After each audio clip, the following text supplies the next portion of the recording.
This is LBC from Global, leading Britain's conversation with James O'Brien. Good morning. It's 3 minutes after 10. Do you know what I keep thinking about? I can't, well, not constantly. It's not like sort of a teenage crush or something like that. And it's not the new Indiana Jones game that I was talking to you about last week. I keep thinking about that $5 billion of Bitcoin that they found down the back of the sofa. Or more pertinently, they busted someone for money laundering, and the Treasury has potentially $5 billion worth of cryptocurrency that it will be free to spend on whatever it wants. And do you ever walk back from the shop after buying a lottery? I know you buy yours online. You walk back from the shop after buying a lottery ticket. And that's probably the best value for £2.50 or £2, depending on whether you're playing Euro Millions or the normal one, that you get, if you can afford it. You don't get that level of imaginative joy for the price of a ticket. Anywhere else in life, you think, I'll give my mum that, and I won't give them anything. That's even more enjoyable than speculating on what you will give to people. I feel a bit like that this morning. I mean, she's not going to announce that the British government has won the lottery, is she? She's not going to pull a scratch card out of her back pocket and go, great news, lads, we're laughing. She's not going to find another $5 billion of stolen cryptocurrency down the back of any metaphorical sofa anytime soon. And yet the sense that for the really, really big stuff to land, you will need to spend a lot of money. I guess it's filed under speculate to accumulate. If you've just joined me and you're wondering what on earth I'm blathering on about, well, first of all, abandon your sense of déjà vu and know that the UK Chancellor is about to deliver, I think, probably the most important speech so far about her plans to grow the economy with this imperative, this political and economic imperative of growing the economy being at the heart of almost everything, and yet still, of course, something that feels a little bit nebulous. We know what it means in terms of numbers, but do we know, well, in fact, does everybody even know what it means in terms of numbers? GDP or GDP per capita? What should be the highest priority? I will enjoy, well, enjoy is not quite the right word. I'm taking this speech live because it is very important. It is being delivered at the Siemens manufacturing plant in Oxfordshire, and she is being introduced by a Siemens executive at the moment. And then we're expecting about half an hour of speech from Rachel Reeves, which is expected to contain substantive policy announcements, most obviously, but not necessarily most importantly, and my London-centric alarm is beeping quietly in the background, the third runway at Heathrow, something which is of obvious national significance, but which will not land with the good burgers of Bolton and Berg Wallace as violently as it does with the good burgers of Brentford and Barnes, who of course have the planes flying over their homes. So we will take the speech in its entirety. We will take, I think, most of the Q&As afterwards in the hope that journalists ask constructive and substantive questions instead of various hand grenades and gotchas. And then we may take some of the reaction from you, particularly, I suspect, looking at the Heathrow decision and where that leaves people who possibly depart from their environmental principles or are prepared to sacrifice environmental principles at the altar of economic necessity. I don't know. This is not one of those mornings where I pretend that I have a deep and abiding understanding of all of the issues, everything there. But it is one of those mornings where we will listen together, starting imminently. I think Rachel Reeves is just arriving at the podium now. It's fantastic to be here at the Siemens Health and Ears at this amazing facility. Today, I want to talk about economic growth, why it matters, how we achieve it, and what we are going to do to go further and faster to deliver it. Before we came into office, the Prime Minister and I have said loud and clear, economic growth is the #1 mission of this government. Without growth, we cannot cut hospital waiting lists or put more police on the streets. Without growth, we cannot meet our climate goals or give the next generation the opportunities that they need to thrive. But most of all, without economic growth, we cannot improve the living standards of ordinary working people. Because growth isn't simply about lines on a graph. It's about the pounds in people's pockets, the vibrancy of our high streets, and the thriving businesses that create wealth, jobs, and new opportunities for us, for our children and grandchildren. We will have succeeded in our mission when working people are better off. I know that the cost of living crisis is still very real for many families across Britain. The sky-high inflation and interest rates of the past few years have left a deep mark, with too many people still making sacrifices to pay the bills and to pay their mortgages. But we have begun to turn things around.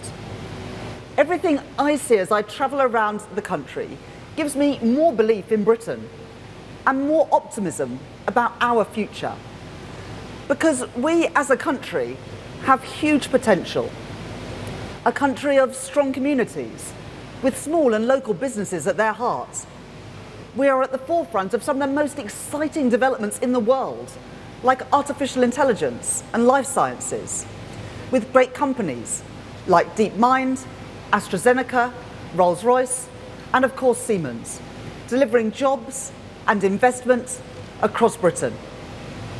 We have fundamental strengths in our history, in our language, and in our legal system to compete in a global economy.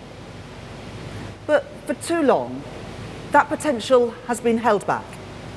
For too long, we have accepted low expectations and accepted decline. We no longer have to do that. We can do so much better. Low growth is not our destiny. But growth will not come without a fight, without a government willing to take the right decisions now to change our country's future for the better. That's what our plan for change is all about. That is what drives me as Chancellor. In my May's lecture in March last year, I set out my approach to achieving economic growth and identified the fundamental barriers to realising our full potential. The productive capacity of the UK economy has become far too weak. Productivity, the driver of living standards, has grown more slowly here than in countries like Germany or the US. The supply side of our economy has suffered due to chronic underinvestment and stifling and unpredictable regulation, not helped by the shocks that we have faced in recent years. For too long, politicians have lacked the courage or the strength to confront these challenges. When presented with a choice, they have not prioritised growth. Instead, they have accepted the status quo. And they have been the barrier, not the enablers, of change.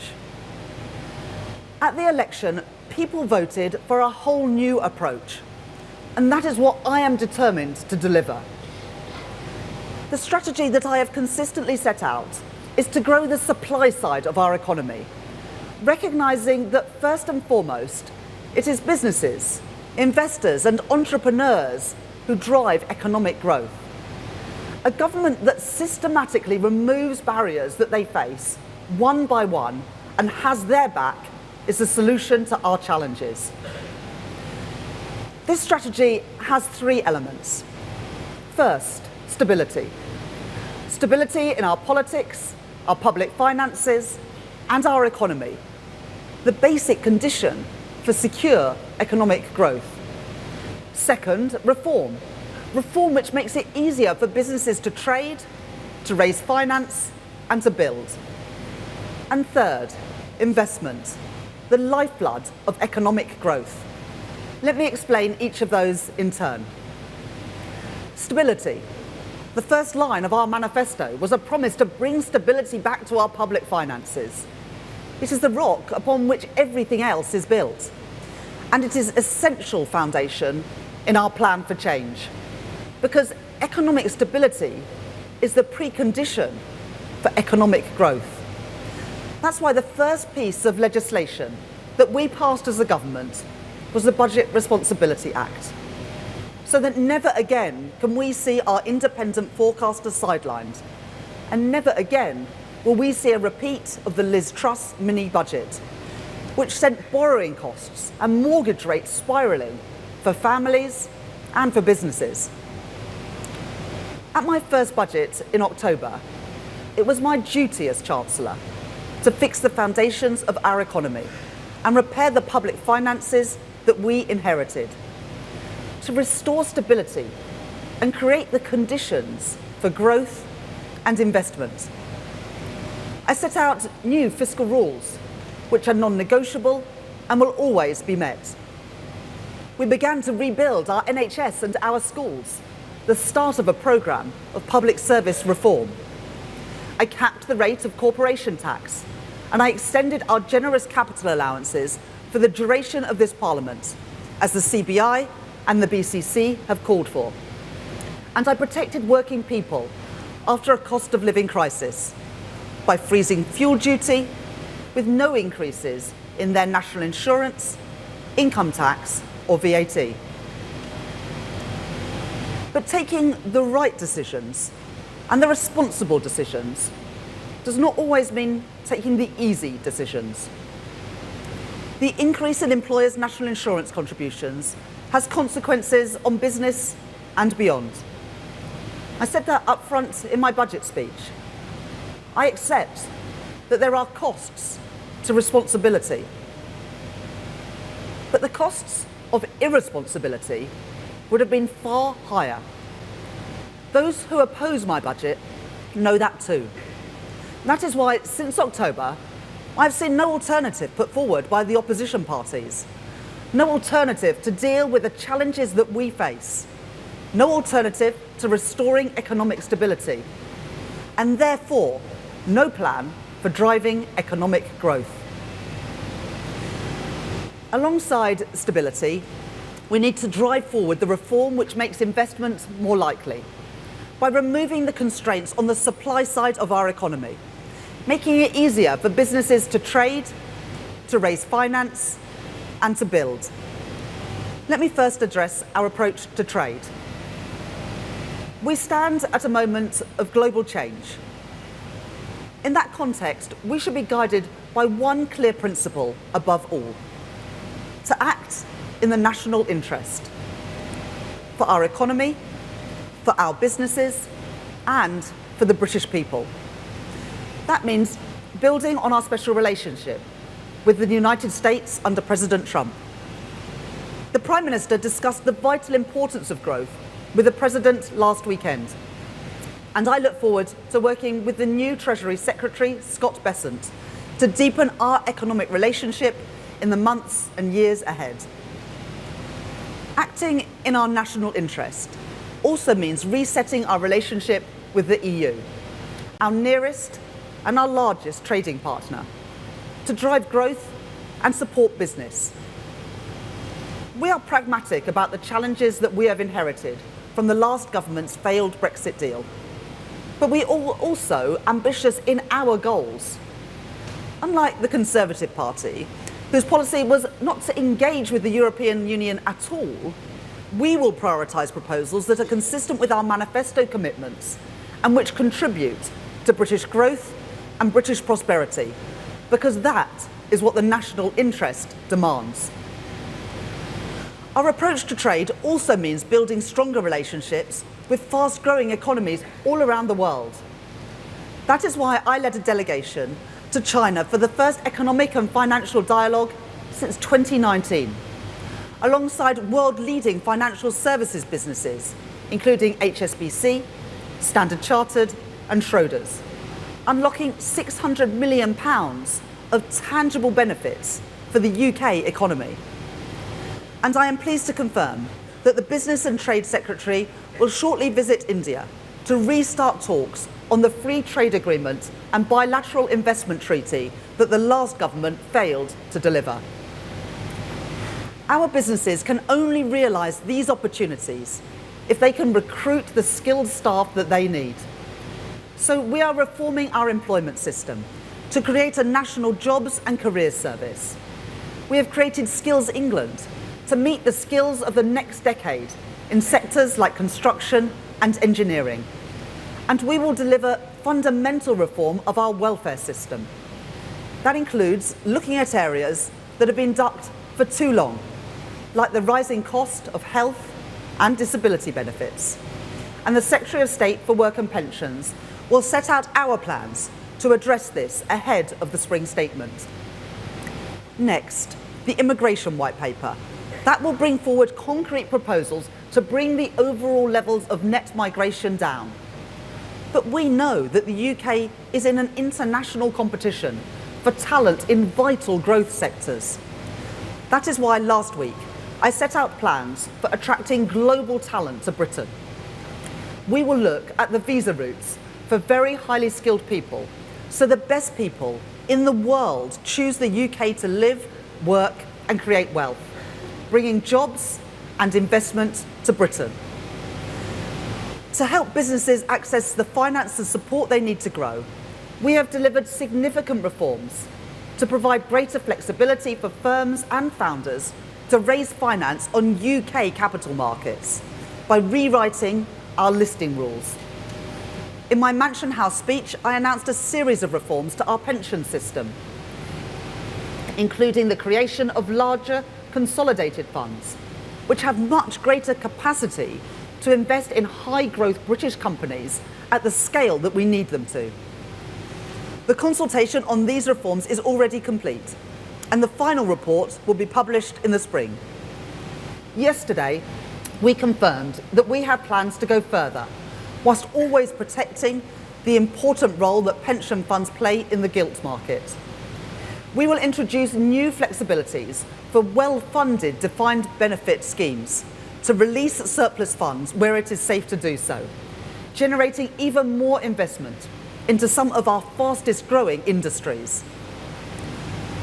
I know too that businesses are held back by a complex and unpredictable regulatory system, and that is a drag on investment and innovation. We have already provided new growth-focused remits to our financial service regulators. We have announced a new interim chair of the Competition and Markets Authority, and we have established the Regulatory Innovation Office with an initial focus on synthetic biology, space, AI, and connected and autonomous vehicles. But we need to go further, and we need to go faster. So earlier this month, I met the heads of some of our largest regulators. They have already provided a range of options to drive growth in their sectors and proposals for how they can be more agile and responsive to businesses. And we will publish that final action plan in March to make regulation work much better for our economy. To get Britain building again, we have delivered the most significant reforms to our planning system in a generation. I have been genuinely shocked about how slow our planning system is, by how long it takes to get things done. Take the decision to build a solar farm in Cambridgeshire, a decision that the Energy Secretary took only a few weeks into the job in July, but which had first come to government's attention in 2021. It's ridiculous. The Deputy Prime Minister now has already driven significant progress across government in addressing these issues. My colleagues have determined 13 major planning decisions in just 6 months, including for airports, data centres and major housing developments. We have significantly raised housing targets across the country and made them mandatory so that we can build 1.5 million homes in this Parliament. We have reformed decades-old green belt policies, making it easier to build on the grey belt land around our major cities. And we have opened up our planning system to build new infrastructure, like onshore wind farms or data centres driving the AI revolution. Having listened closely to calls from business groups, like the Institute of Directors and businesses across our economy about the need to speed up infrastructure delivery, including Mace, Skanska and Arup, who are here today, and members of our British Infrastructure Task Force, like Lloyds, BlackRock and Phoenix, we have now set out plans to go even further. Last week, we confirmed our priorities for the Planning and Infrastructure Bill to rapidly streamline the process for determining applications, to make the consultation process far less burdensome, and to fundamentally reform our approach to environmental regulation. The problems in our economy, the lack of bold reform that we have seen over decades, can be summed up by a £100 million bat tunnel built for HS2. The type of decision that has made delivering major infrastructure in our country far too expensive and far too slow. So we are reducing the environmental requirements placed on developers when they pay into a nature restoration fund that we have created, so they can focus on getting things built and stop worrying about the bats and the newts. And to build our new infrastructure, like nuclear power plants, train lines and wind farms more quickly, we are changing the rules to stop blockers getting in the way of development through excessive use of judicial review. This bill, the Planning and Infrastructure Bill, is a priority for this government. It will be introduced in the spring, and we will work tirelessly in Parliament to ensure its smooth, speedy and rapid delivery. By providing a foundation of economic stability and by delivering the reforms needed to make it easier for businesses to succeed and grow, we will create the right conditions to increase investment in our economy, the final key element of our strategy. Investment and innovation go hand in hand. I want to see the sounds and the sights of the future arriving, delivered by amazing businesses like Wave and Oxford Nanopore. They are the future, and Britain should be the best place in the world to be an entrepreneur. That is why we protected funding for research and development, and it is why one of the first decisions that I made as Chancellor was to extend the Enterprise Investment Scheme and the Venture Capital Trust schemes for a further 10 years to get more investment into new companies, driving their innovation and growth. I am determined to make Britain the best place in the world to invest. That was my message in Davos last week. That ambition demands action. The International Investment Summit that we hosted in October delivered £63 billion of investment right across our country. From Iberdrola, doubling its investment in clean energy in places like Suffolk. Blackstone investing £10 billion in a data centre in Northumberland. And Erin Holdings investing £1 billion in advanced manufacturing in North Wales.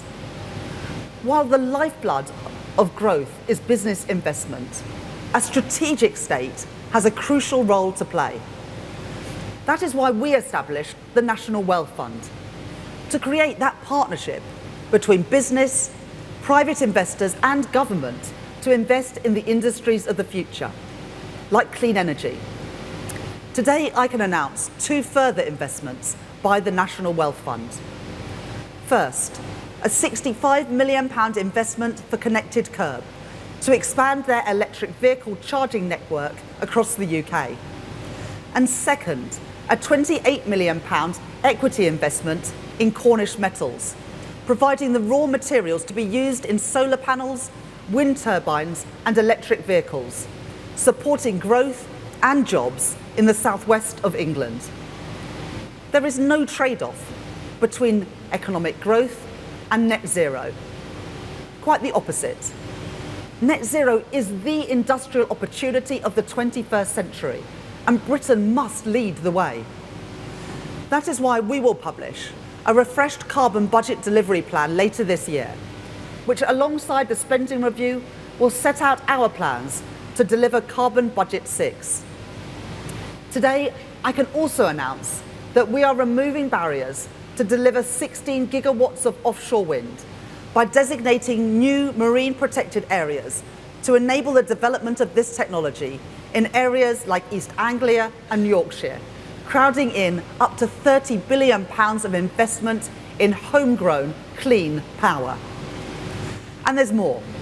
Our industrial and manufacturing base, represented brilliantly by Make UK, have been banging their heads against the wall for years at the lack of a proper industrial strategy from government. That is why we have launched our modern industrial strategy to drive investment into the industries that will define our success in the years ahead. We have already provided funding to unlock investment in sectors like aerospace, automotives, and life sciences. And we have set out reforms to boost financial services, the AI sector, and our brilliant creative industries. We are not wasting any time, and we will move forward with the next steps of the industrial strategy ahead of its publication in the spring. We will work with the private sector to deliver the infrastructure that our country desperately needs. This includes the Lower Thames Crossing, which will improve connectivity at Dover, Felixstowe and Harwich, alleviating severe congestion as goods destined to export come from the North and the Midlands and across the country to markets overseas. To drive growth and to deliver value for money for taxpayers, we are exploring options to privately finance this important project. And we have changed course on public investment too, with a new investment rule to ensure that we don't just count the costs of investment, we count the benefits too. We are now investing 2.6% of GDP on average over the next 5 years, compared to 1.9% planned by the previous government, delivering an additional £100 billion of growth-enhancing capital spending, which catalyses private sector investment in more housing, better transport links, and clean energy. These are significant steps in just 6 months, and we are seeing some encouraging signs in the British economy. The IMF have upgraded our growth prospects for 2025, the only G7 country outside the US to see this happen. This gives us the fastest growth of any major European economy this year. And a global survey of CEOs by PwC has shown that Britain is now the second most attractive country in the world for businesses looking to invest. The first time that the UK has been in that position for 28 years. This is all welcome news, but there is still more that we can and we will do. I am not satisfied with the position that we are in. While we have huge amounts of potential, the structural problems in our economy run deep, and the low growth of the last 14 years cannot just be turned around overnight. This has to be our focus for the duration of the Parliament, because the situation demands us to do more. And today I will go further and faster in kick-starting economic growth. Our mission to grow the economy is about raising living standards in every single part of the United Kingdom. Manchester is home to the UK's fastest growing tech sector. Leeds is one of the largest financial services centres outside of London. These great northern cities have so much potential and promise, which our brilliant Metro mayors, Andy Burnham and Tracy Brabin, are working hard to realise, just like our other Metro mayors are doing to deliver new opportunities in their areas. And there is so much more that government can do to support our city regions. To achieve this requires greater focus on 2 key areas: infrastructure and investment. If we can improve connectivity between towns and cities across the north of England, we can unlock their true growth potential by making it easier for people to live, travel and work across the area. At the budget, I set out funding for the Transpennine route upgrade, a multi-billion-pound programme of improvements that will connect towns and cities from Manchester to York via Staley Bridge, Leeds and Huddersfield. We are delivering railway schemes to improve journeys for people across the north, including upgrades at Bradford Forster Square and by electrifying the Wigan to Bolton line. We are committed to supporting the delivery of a new mass transport system in West Yorkshire. And in spring, we will publish the spending review and a 10-year infrastructure strategy, which will set out further detail of our plans for infrastructure investment right across the UK. New transport infrastructure can also act as a catalyst for new housing. We have already seen the benefits that unlocking untapped land around stations can deliver in places like Stockport, where joint work, spearheaded by Andy Burnham and council leaders, has delivered new housing and wider commercial opportunities. We will introduce a new approach to planning decisions on land around stations, changing the default answer to yes. We are working with the devolved governments to ensure the benefits of growth can be felt across Scotland, Wales and Northern Ireland, including by partnering with them on the industrial strategy to support their considerable sectoral strengths. And in December, I met with Metro mayors from across England. They told me that more opportunities for investment are vital if their local economies are to grow in the years ahead. We are listening closely to them. As the Metro Mayor of Liverpool, Steve Rotherham, has called for, we will review the Green Book and how it is being used to provide objective, transparent advice on public investment across the country, including outside London and the South East. This means that investment in all regions is given a fair hearing by the Treasury that I lead. The Office for Investment is going to be working hand in hand with local areas to develop a commercially attractive pipeline of investment opportunities for a global audience, starting with the Liverpool City region and the North East Combined Authority, led by Kim McGuinness. The National Wealth Fund is establishing strategic partnerships to provide deeper, more focused support for city regions, starting in Glasgow, West Yorkshire, the West Midlands and Greater Manchester. We are supporting key investment opportunities across the UK. The government is also backing Andy Burnham's plans for the redevelopment of Old Trafford, which promises to create new housing and commercial development around a new stadium to drive regeneration and growth in the area. We are moving forward with the Wrexham and Flintshire Investment Zone, focusing on the area's strengths in advanced manufacturing, backed by major businesses like Airbus and JCB, to leverage £1 billion of private investment in the next 10 years, creating up to 6,000 jobs. The last government stood by as Doncaster Sheffield Airport was closed by its owner, despite the overwhelming support for it to stay open. It now sits idle, despite the potential to drive jobs and growth across the north. So I can announce today that we will work with Doncaster Council and the Mayor of South Yorkshire, Oliver Coppard, to support their efforts to recreate South Yorkshire Airport City as a thriving regional airport. And finally, I am pleased to announce a partnership between Prologis and Manchester Airport Group in the East Midlands, where the Metro Mayor, Claire Ward, is doing an excellent job growing the local economy there. Prologis and MAG will work together to build a new advanced manufacturing and logistics park at East Midlands Airport, unlocking up to £1 billion of investment and 2,000 jobs at the site. A major investment from a global business into our country, representing a huge vote of confidence in the East Midlands and in the UK. This is just the start of our work to get more investment into every nation and region of Britain. Next, I want to set out further detail for plans for the area we are in today. Oxford and Cambridge offer huge potential for our nation's growth prospects.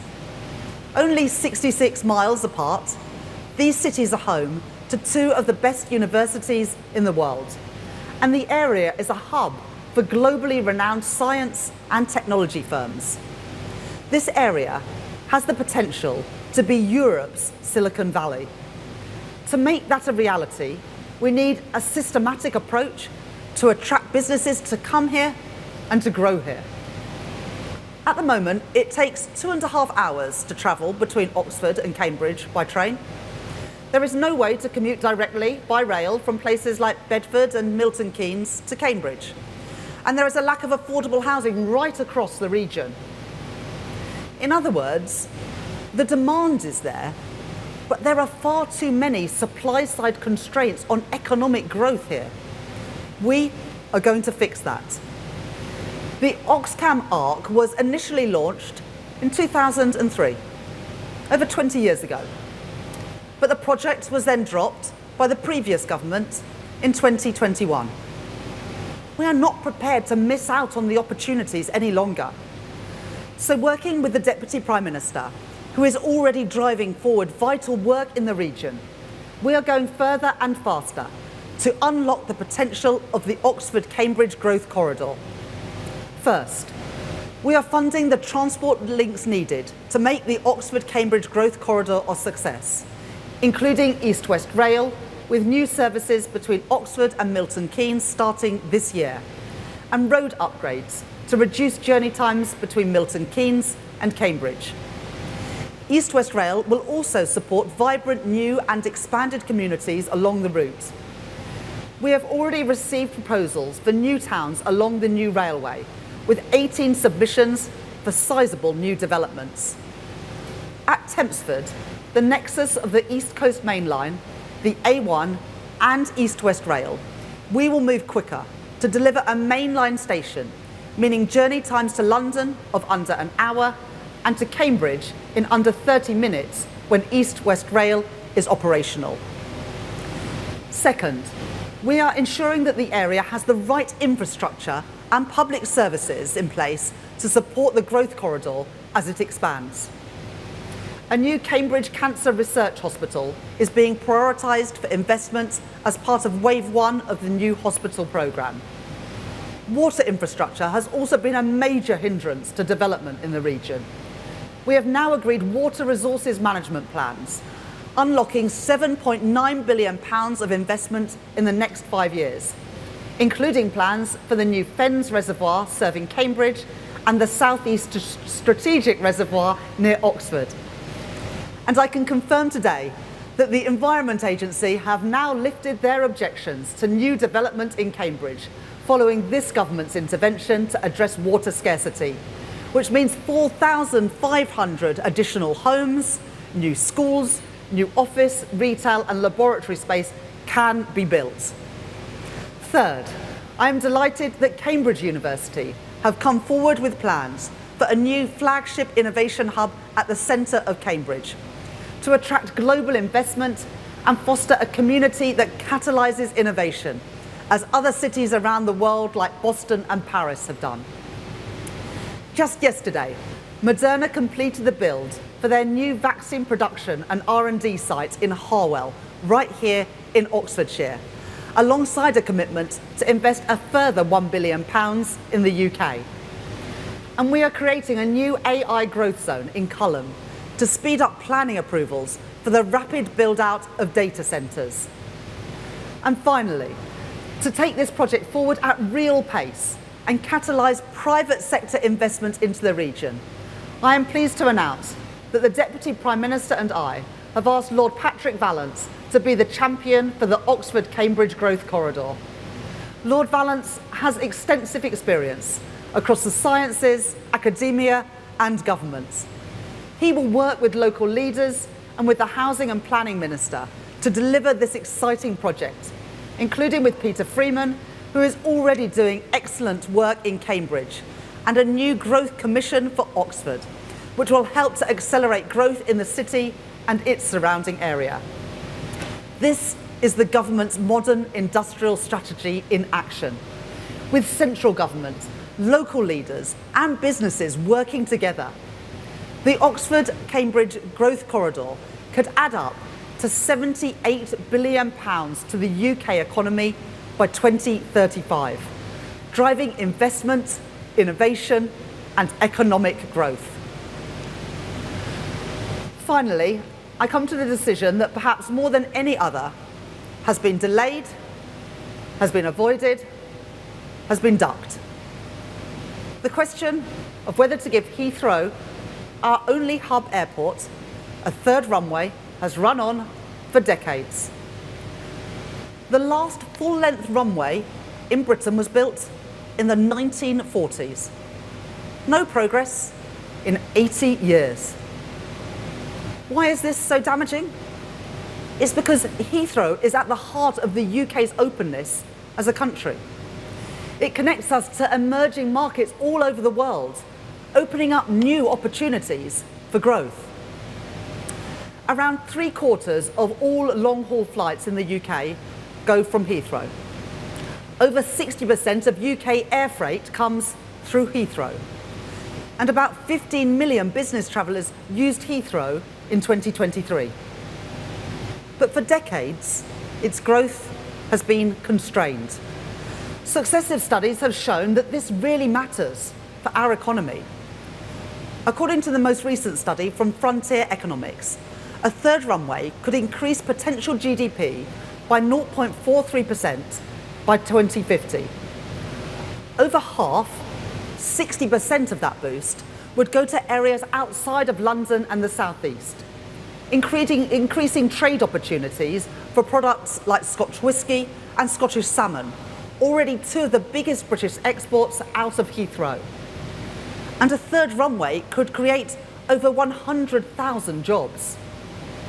For international investors, persistent delays have cast doubt about our seriousness towards improving our economic prospects. Business groups like the CBI, the Federation of Small Businesses, and the Chambers of Commerce right across the UK, as well as trade unions like GMB and Unite, are clear. A third runway is badly needed. In 2018, the previous government steered its airport's national policy statement through Parliament, but no action was taken. It simply sat on the shelf. We are taking a totally different approach to airport expansion. This government has already given its support to expansion at City Airport and at Stansted. And there are 2 live decisions on Luton and Gatwick which will be made by the Transport Secretary shortly. But as our only hub airport, Heathrow is in a unique position, and we cannot duck the decision any longer. I have always been clear that a third runway at Heathrow would unlock further growth, boost investment, increase exports, and make the UK more open and more connected. And now the case is stronger than ever, because our reforms to the economy, like speeding up the planning system and our plans to modernise UK airspace, means the delivery of this project is now set up for success. So I can confirm today that this government supports a third runway at Heathrow and is inviting proposals to be brought forward by the summer. We will then take forward a full assessment through the Airport National Policy Statement. This will ensure that the project is value for money, and our clear expectation is that any associated surface transport costs will be financed through private funding. And it will ensure that a third runway is delivered in line with our legal, environmental and climate objectives. Heathrow themselves are clear that their proposal for expansion will meet strict rules on noise, air quality and carbon emissions. And we are already making great strides in transitioning to cleaner and greener aviation. Sustainable aviation fuel reduces CO2 emissions compared to fossil fuel by around 70%. At the start of this month, the Sustainable Aviation Fuel Mandate became law. And today I can announce that we are investing £63 million into the Advanced Fuels Fund over the next year. And we have today set out the details of how we will deliver a revenue certainty mechanism to encourage investment into this growing industry. These measures will encourage more investors to back production in the UK, bringing good, high-skilled jobs to areas like Teesside, demonstrating that investment in the right technology can help us deliver both our growth and our clean energy mission. Now is the time to grasp the huge opportunity in front of us. By backing a third runway at Heathrow, we can make Britain the world's best connected place to do business. That is what it takes to make decisions in the national interest. And that is what I mean by going further and faster to kickstart economic growth. The work of change has begun. We have already made great progress, but I am not satisfied, and I know that there is more to be done. We must go further and faster if we are to build a brighter future. And the prize on offer if we do this is immense.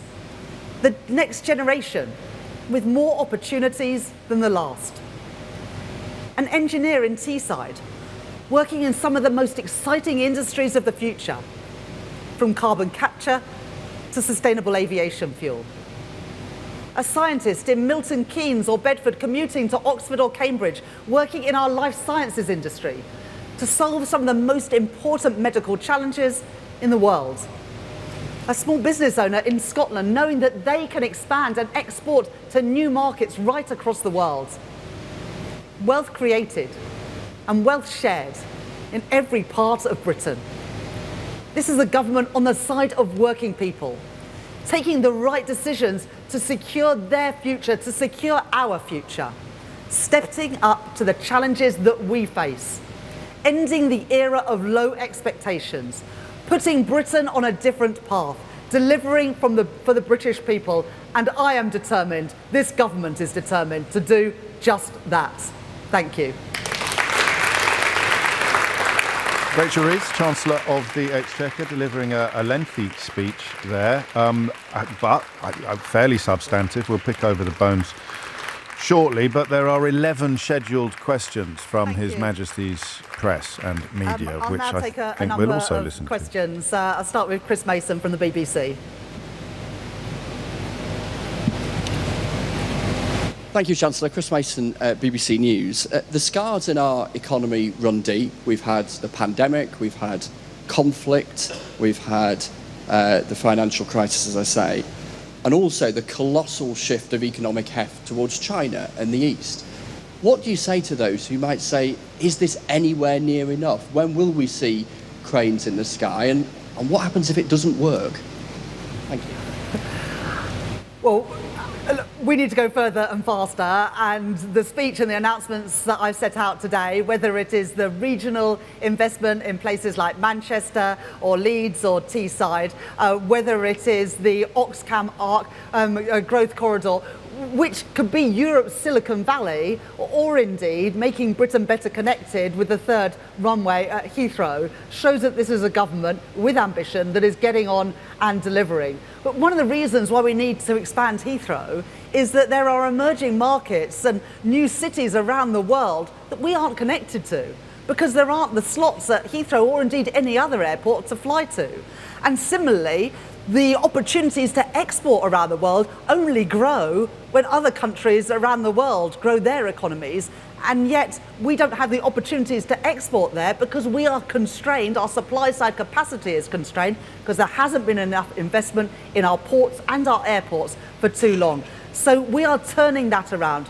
We are systematically, one by one, removing the barriers that have held back our growth performance for too long. Because you take those shocks that you mentioned, well, those shocks have affected countries all around the world. But every time one of them comes along, it seems to affect the UK more, and the impact of it lasts longer. So we've got to build a more secure and a resilient economy, and these investments, and cracking on with them. That's why it's different this time, because we're reforming the planning system. The Planning and Infrastructure Bill will be a priority for this government because it means that projects like the expansion of Heathrow, like East West Rail, like the new towns that we want to build, can happen at pace rather than taking decades, which I'm afraid has been our experience as a country for far too long. Next question from Ed Conway at Sky. Thank you, Chancellor. Lots of exciting plans today. By definition, though, some of them will take quite a long time to actually come to fruition, whether it's reservoirs or runways. So I just wonder, can you give us a sense of what are we looking to judge success here? What kind of metrics can we work out whether we're succeeding? Is it GDP? Is it GDP per capita? You had this plan to have the fastest growing economy in the G7. Does that still exist, or is it just living standards, which are important but not the same? Well, I agree with you, Ed, that these are exciting plans, and these are plans that are going to take our country forward. We said when we set out the plan for change that we want living standards for working people to improve. That's what we want people to see and experience and feel in their own pockets by the time that this Parliament comes to an end. And that's why we are trying to crack on with things. There's no point in announcing a third runway at Heathrow if you've got the same planning system that we have now, because it will take decades and people won't feel the benefit. There's no point in saying we're going to build 1.5 million homes. It's just talk, unless you reform the planning system. So that's why, alongside the big announcements we're making today, we are making changes so we can actually get on and deliver these projects, not just talk about them. Next question from Andy Bell at Channel 5. Thank you very much. Andy Bell, Channel 5 News.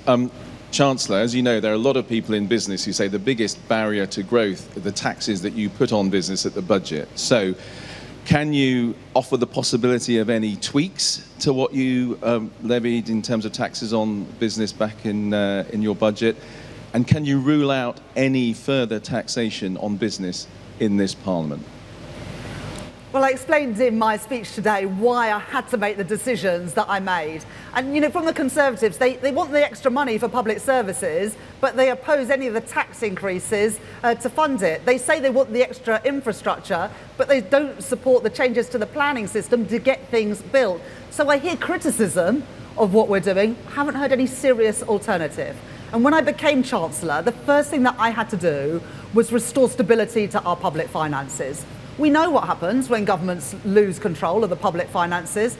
We've experienced it in the last few years. And what happens is mortgage rates and interest rates go through the roof, costing families and business dearly. I will never play fast and loose with the public finances, because it is ordinary people who pay the price. So I had to make some difficult decisions, but they were the right decisions in our national interest. And you can build no plan for growth that is not built on a rock of stability.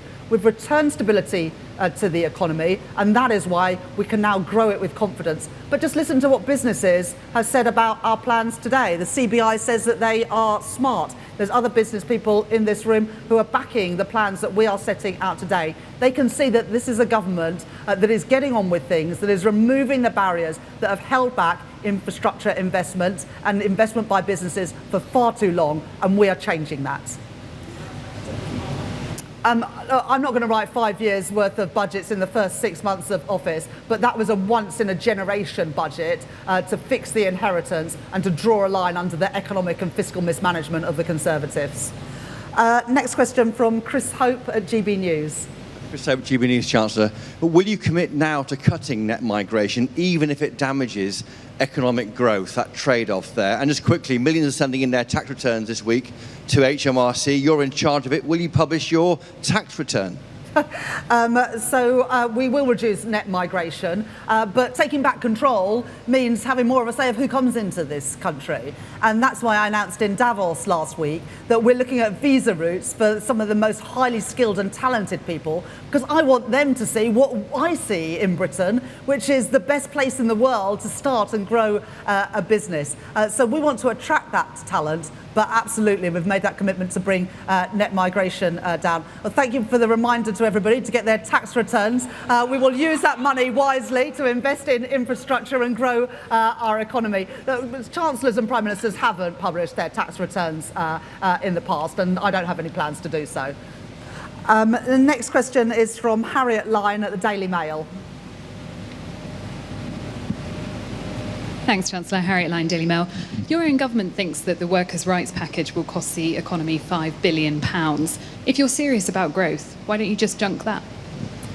Well, for ordinary working people to have security over the number of hours they are working, what their wages are going to be from week to week, that they're not at the whim of their employer on things like fire and rehire, gives ordinary working people the confidence to go out and spend in the economy. There's loads of evidence that a secure workforce is a more confident, more productive workforce, and also more confident to spend in the economy. So I believe that a strong package of workers' rights and protections of people at work go hand in hand with a strong economy.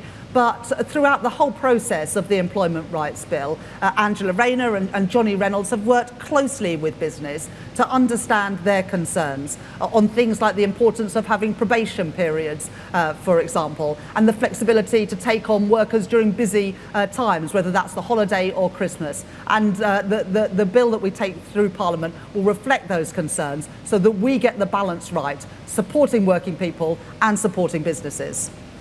The next question is from Heather Stewart at The Guardian. Thanks. Hi, Chancellor. Heather Stewart from The Guardian. You've struck a very optimistic tone today. You've talked about the UK's upbeat economic prospects. Feels quite different to the tone you struck in your early months in power when you were really quite gloomy about the legacy that you'd been left and the state of the economy. Prime Minister even called a press conference to tell us that we were in an economic and a social black hole. We got almost zero growth in the second half of 2024. I wonder if you regret that gloomy tone, and do you think that you and the Prime Minister talked down the economy in the back half of last year? Well, the truth is, I did face a real challenge when I became Chancellor with a £22 billion black hole, not for some year in the future, but in the financial year we were in. And that required a number of difficult decisions on spending, on welfare and taxation. But I didn't shy away from those decisions, because if I had have tried to sweep them under the carpet, then we'd be here at this event today where businesses would know that the public finances didn't add up and know that I'd have to come back with more tax increases. And the questions would be, well, you know, you've still got this black hole in the public finances, so how are you going to fill them? We have now drawn a line under that economic mismanagement. The decisions weren't easy. I recognise that they have consequences, but the consequences of doing nothing and allowing our public finances to go unchecked would have been even greater. Returning stability to the economy, which has allowed the Bank of England to cut interest rates twice since this government came to office. Inflation now much closer anchored to 2%, now standing at 2.5%. Wages rising at twice the rate of inflation shows that some of that stability that we were lacking for so many years under the Conservatives has returned to the economy. But I am upbeat and optimistic about our country's prospects. You know, who wouldn't be being here at Siemens today? Who wouldn't be seeing what Rolls-Royce are doing in Derby, seeing what Hitachi are doing in Newton Aycliffe, seeing what Oxford Nanopore do just down the road? We have amazing companies in this country doing fantastic things, but the truth is we don't see that in the productivity and the GDP numbers. So we've got to turbocharge our economy. We've got to go further and faster in delivering the stability, the reform and the investment that is required to turn around our economic performance. I'll take the next question from Daniel Martin from The Telegraph. Hello, Chancellor. If the economy continues to underperform and you don't meet your fiscal rules, can you rule out taking tax and spending measures on March the 26th?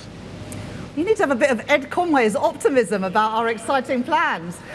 Look, the OBR will be doing a report on March the 26th, an updated economic and fiscal report. It's still 2 months until that happens. Of course, they take into account a whole range of factors, and I look forward to seeing their forecast. I've been really clear about the fiscal rules. They are non-negotiable. They are what give stability to our economy, but we're still 2 months off, and a lot of things happen in that time, so I'm not going to give a running commentary on the March the 26th forecast, Daniel. The next question from Phil Aldrich at Bloomberg. Thanks, Chancellor. You've set out a remarkable array of supply-side reforms, which are going to potentially have quite big effects over the long term. But in the short term, we've got the NICS rise coming up in April, which is an immediate a drag on growth potentially from the point of view of businesses. Are you doing anything in the short term to address these growth depressing facets? Well, the whole point about the reforms we're making are about enabling people to do things more quickly.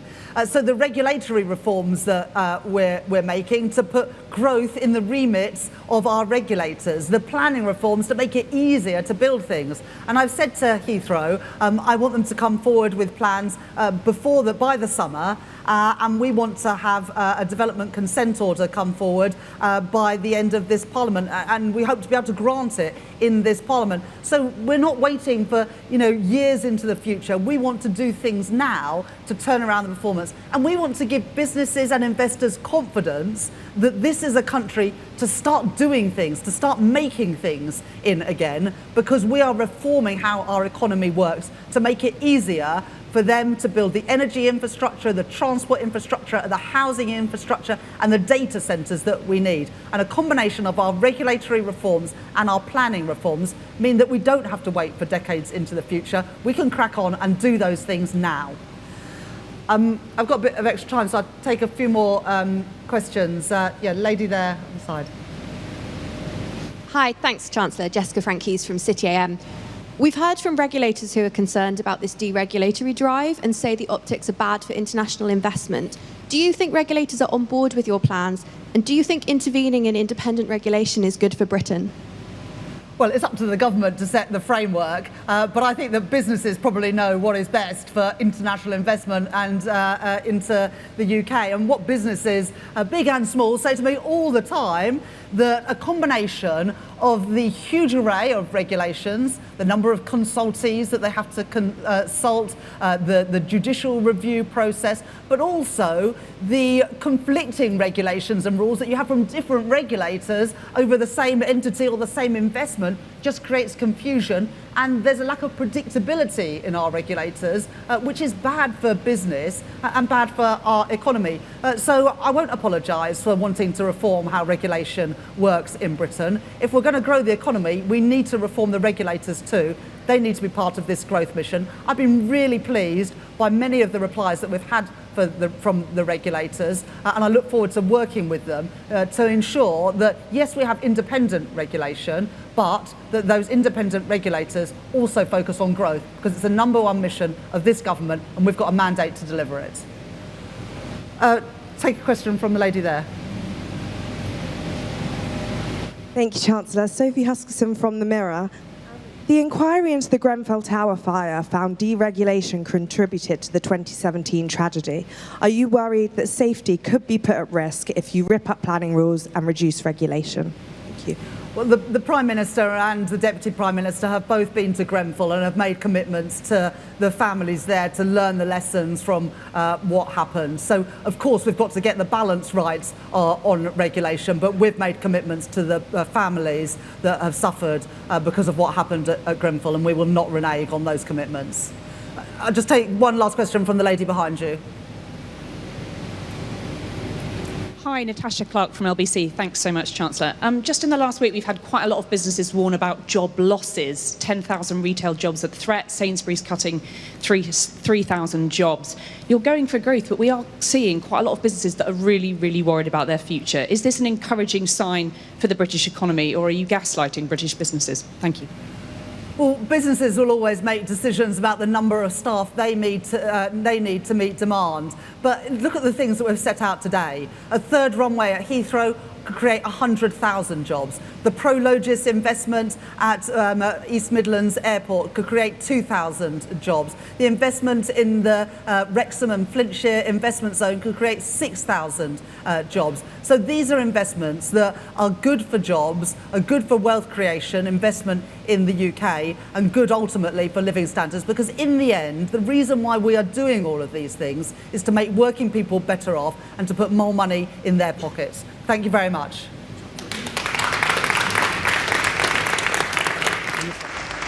And that concludes the Q&A element of Rachel Reeves', what's the word you use? Landmark speech? Significant speech? Major speech. Do you know what Eleanor just asked me? Are we going to the news, or is it too late to go to the news? Yeah, should probably do this stuff off air. I keep saying that to myself. Do you know what Eleanor just asked me? You're not going to believe it. How long have we worked together? She just said, how long do you think you can fill for before I get hold of Natasha? Talk for. Sorry, not for. How long do you think?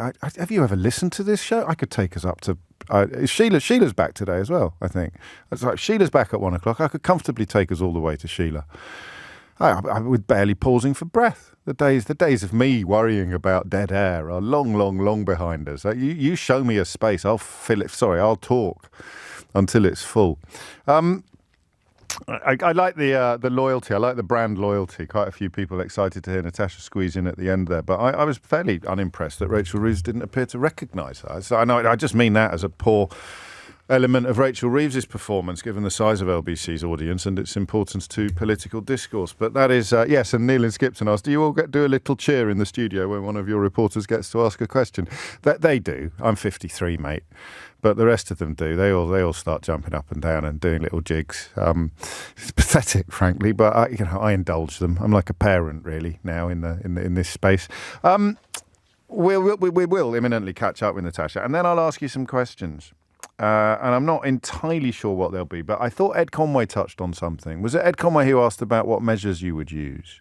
There was a lot there. Listen, I said at 9:45 this morning in that little clip that you hear sometimes if you're listening to Nick's show, teeing up what I'm likely to talk about on my show. I said that you can't please all of the people all of the time.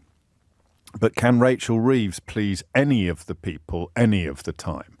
The way my inbox works, the number of people telling me, I can't believe she hasn't mentioned this when she'd only been talking for 3 minutes. Or I can't believe she hasn't mentioned that when she'd only been talking for 8 minutes. Or I can't believe she hasn't mentioned this when she'd only been talking for 12 minutes. See, that's how I can fill infinite amounts of time, with little rhetorical devices and flourishes like that. The number of people texting me to say, I can't believe she hasn't mentioned that, when she'd only been talking for 407 hours. It was extraordinary. And in the end, I think she'd mentioned almost everything that you might have realistically expected her to mention. If you are in West London, you will most certainly want to talk about Heathrow. If you are...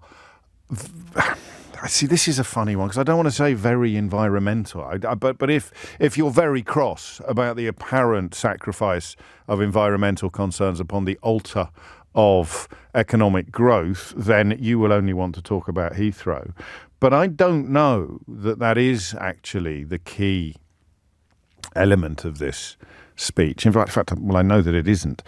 I am drawn to Ed Conway's question because it speaks to you directly that there are official measures, GDP or GDP per capita.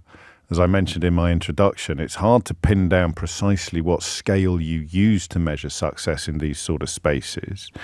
But what really matters is what you use to decide whether or not things are getting better. Who just heard a little echo of D. Ream in the back of their mind there? But what are we going to use to decide whether or not things are getting better? So I'm in that weird position politically of probably being more interested in the economic circumstances of other people than I am in my own. I think Liz Truss reminded us that however comfortably off you might think you are, if you are a mortgage holder, then the really bad stuff can actually hit you if politicians are monumentally incompetent. But generally speaking, I'm never going to be worried about the gas bill or worried about the food bill or worried about any bills, as long as interest rates don't explode and I'm in the space where I need to renew my mortgage. So what do we use to decide whether or not things are getting better? That PwC report she mentioned was something I think I told you about, but I was struck by how few members of the media did cover it. You'll remember when the gilts market got into a little bit of bother, where the UK was largely reflecting international trends, albeit with a little side order of specific difficulties. And it was on front pages everywhere. And then the gilts market calmed down again. And it was on front pages precisely nowhere. So it's hard to get a proper steer on what is and is not going well. That PwC report does have the UK as the second most attractive source for investment out of all G7 countries. And that took me by surprise. But as I think I said to you at the time, a lot of this stuff looks like swings and roundabouts. And the problem with such a predominantly right-wing media is that you only see the swings and you never see the roundabouts. So when something goes bad, it's everywhere. People who work in this field and take their editorial line entirely from the Daily Mail or the Sun will also add to the idea that things are going really badly, everything's disastrous. And yet the stories that then appear or the panics that end never get reported in anything like the same way. The gilts are the best example. Look it up. Absolutely extraordinary.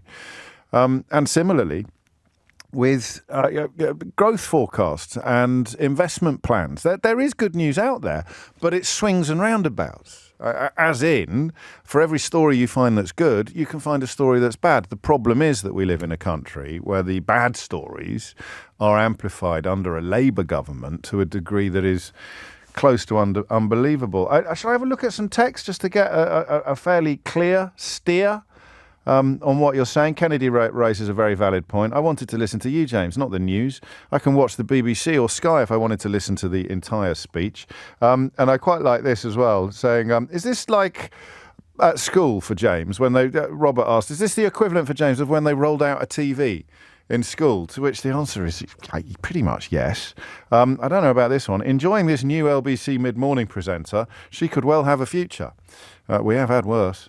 I'm going to take a brief hiatus at this point just to get my ducks in a row, restore my equilibrium, focus on some questions. We'll talk to Natasha Clark after that, LBC's political editor, who is at the Siemens factory in Oxford, where the Chancellor has just delivered her plan for growth. And then I wonder, and that gives you time to have a think, actually. It's all a bit knee-jerky sometimes in moments like this. As I say, people getting in touch to complain that she hasn't mentioned this or she hasn't mentioned that, when she has. By the end of the speech, she just hadn't mentioned it when you were texting me. So it's a little tricky for me to steer a course through the weeds of your online contributions.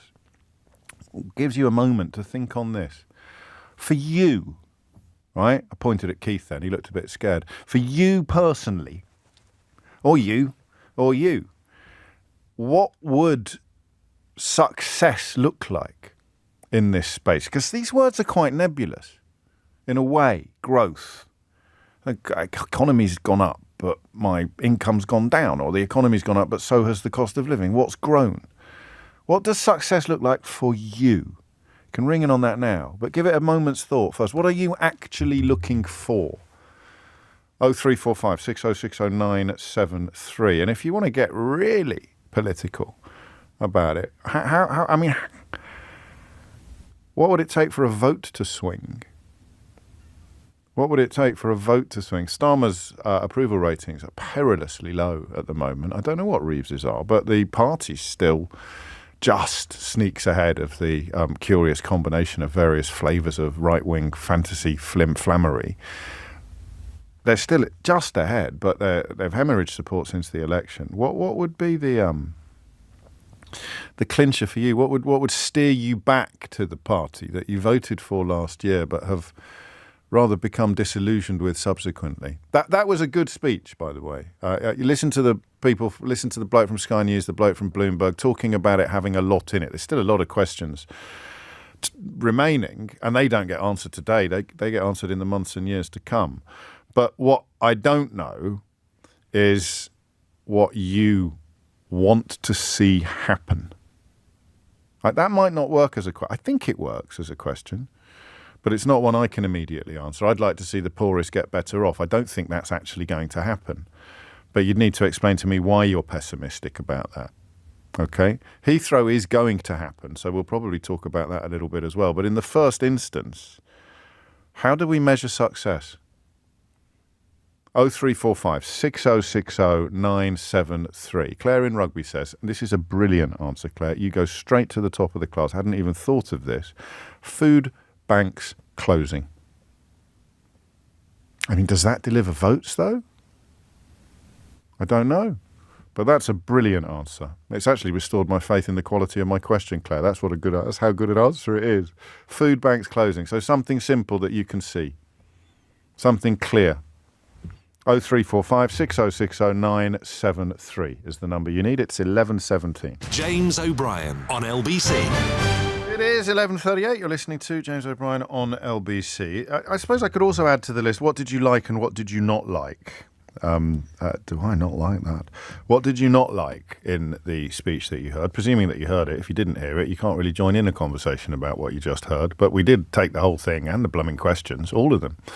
And the general consensus is it's a bit of a wait-and-see pie, but at least we know what the ingredients are. I was really struck by that. When I don't know why that happened. Does that happen to you sometimes? Like a phrase works like a sort of Proustian trigger.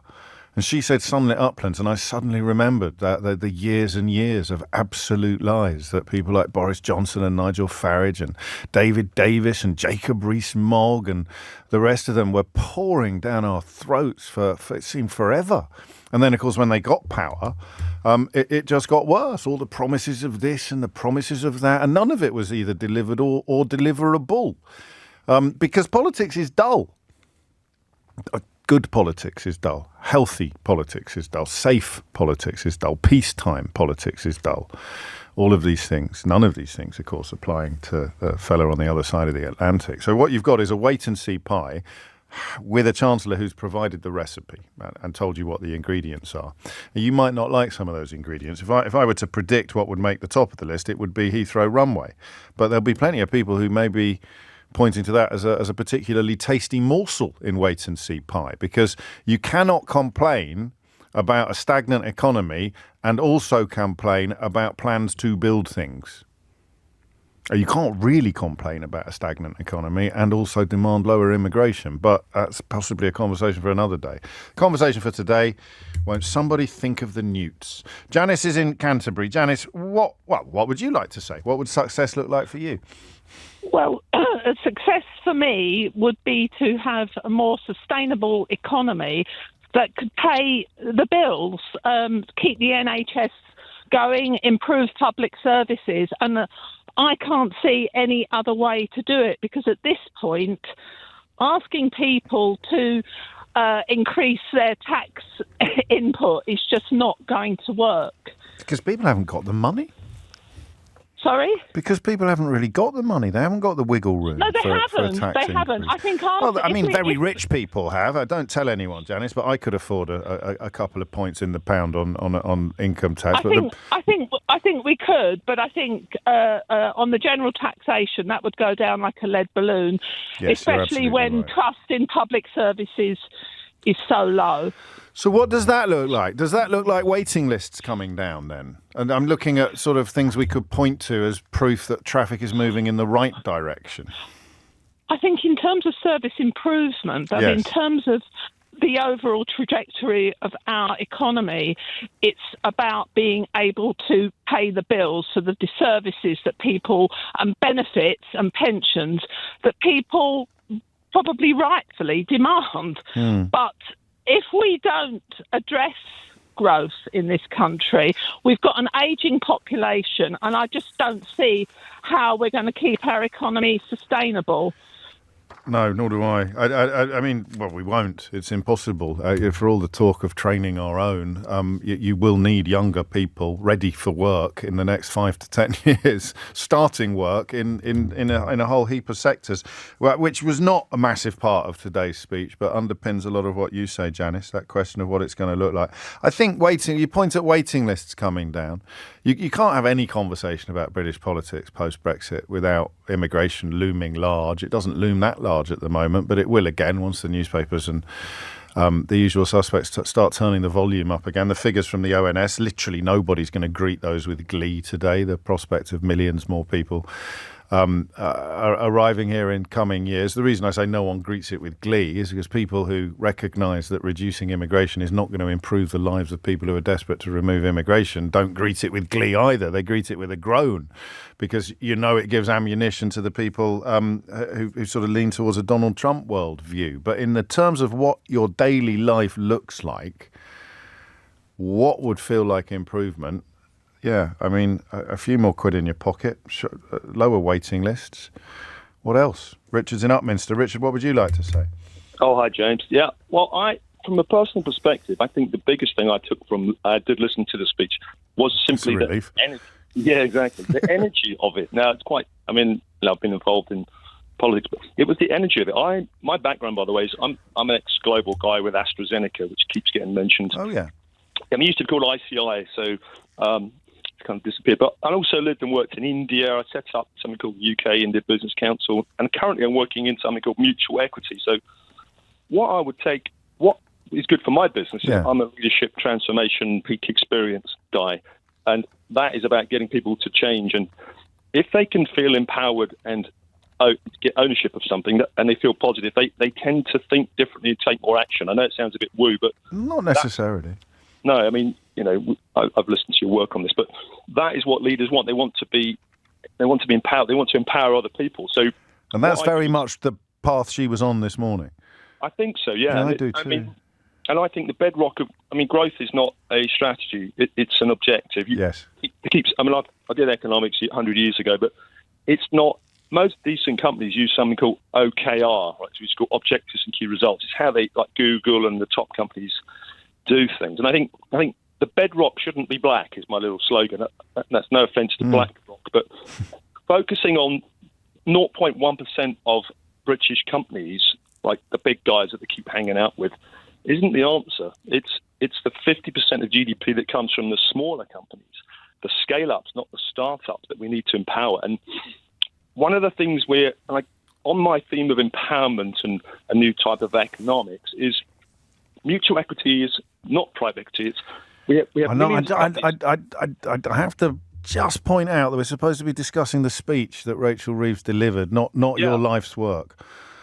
No, I'm just thinking. In order for her words to empower people and help me grow my business, for example, we've got millions of old blokes and women that are retiring from their companies and they've got nobody to give it to. So why don't we have more employee ownership? So the distribution of wealth is increased. Young people are brought up through the ranks. The company is owned by staff. But this has got nothing to do with her speech, Richard, respectfully. Well, this is your speech.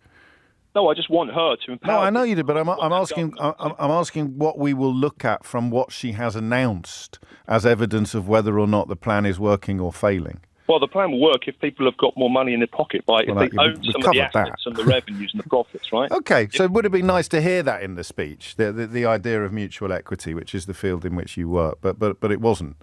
So we can't really use it as a measure of whether the plan is working or not. So I'm not criticising you because I don't think wait and see pie is going to win any economics prizes anytime soon, even if you can read the ingredients for the first time in 3 or 4 administrations. Brian takes up that point from Basingstoke. Listening to a proper politician put forward grown-up ideas really is a real difference. The problem, however, is that a large part of the population have followed Farage down his racist rabbit warren and will never see what he and his multi-millionaires are offering is a complete privatisation in every sphere where they will make even more money and the devil take the hindmost. Which brings us back to US politics, actually, which we should probably catch up with after PMQs today. So much going on that it will be easy to lose track. The time now is 11:46. I would welcome a quick Heathrow.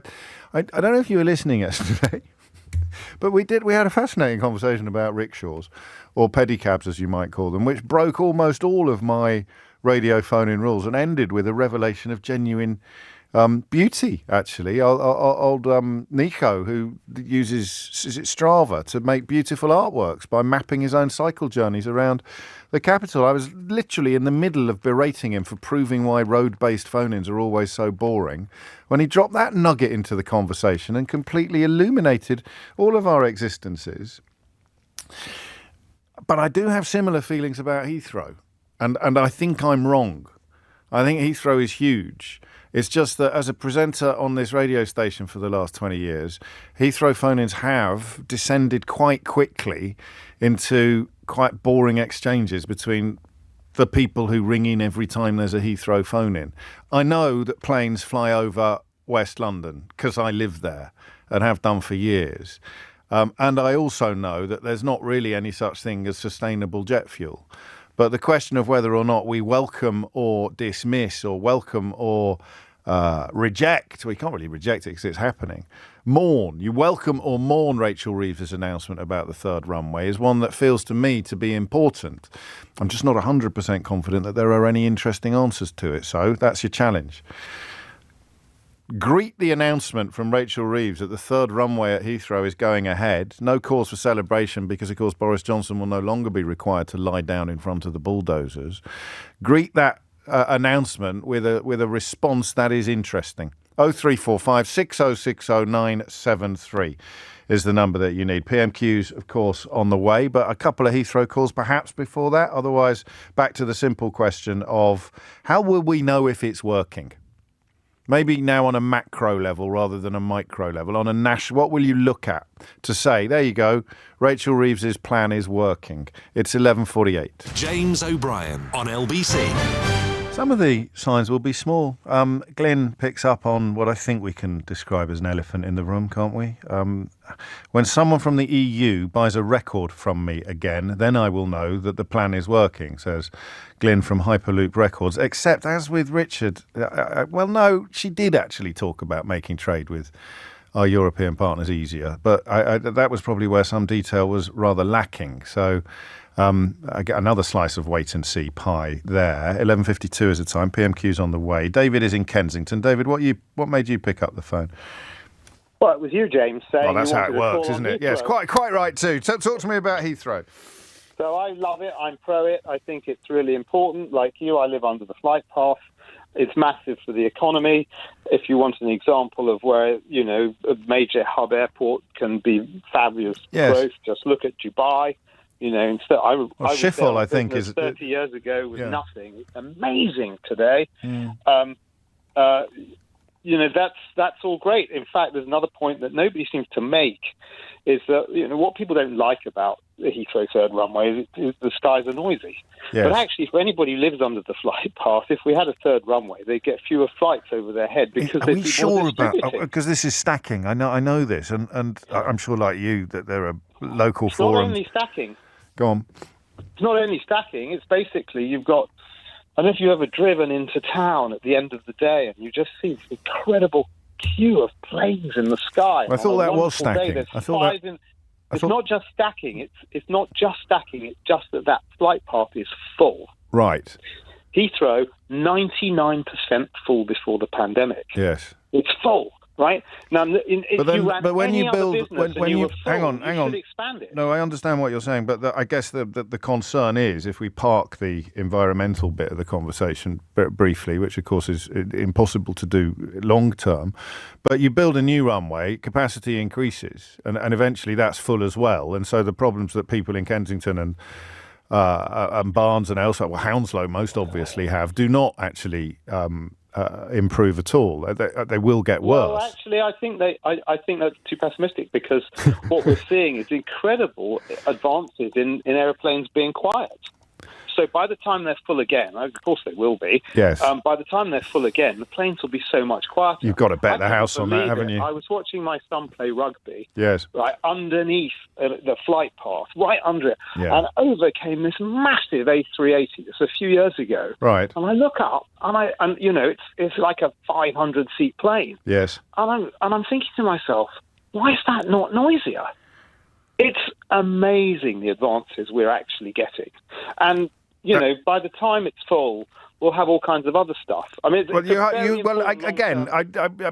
you would be mad not to hope so, wouldn't you? And I don't know what the prioritisation of things like noise pollution is for the aviation industry, but the notion of sustainable aviation fuel is a long way off. But if you shift the focus and put more weight on delivering the things that matter most to people beneath flight paths or people with environmental concerns, you can't please all of the people all of the time, but you could possibly work towards making everybody a bit less unpleased with a few inevitable exceptions. David, thank you. Harry's in Southall. Harry, what would you like to say? Good morning, James. Hello. You're a well-read chap.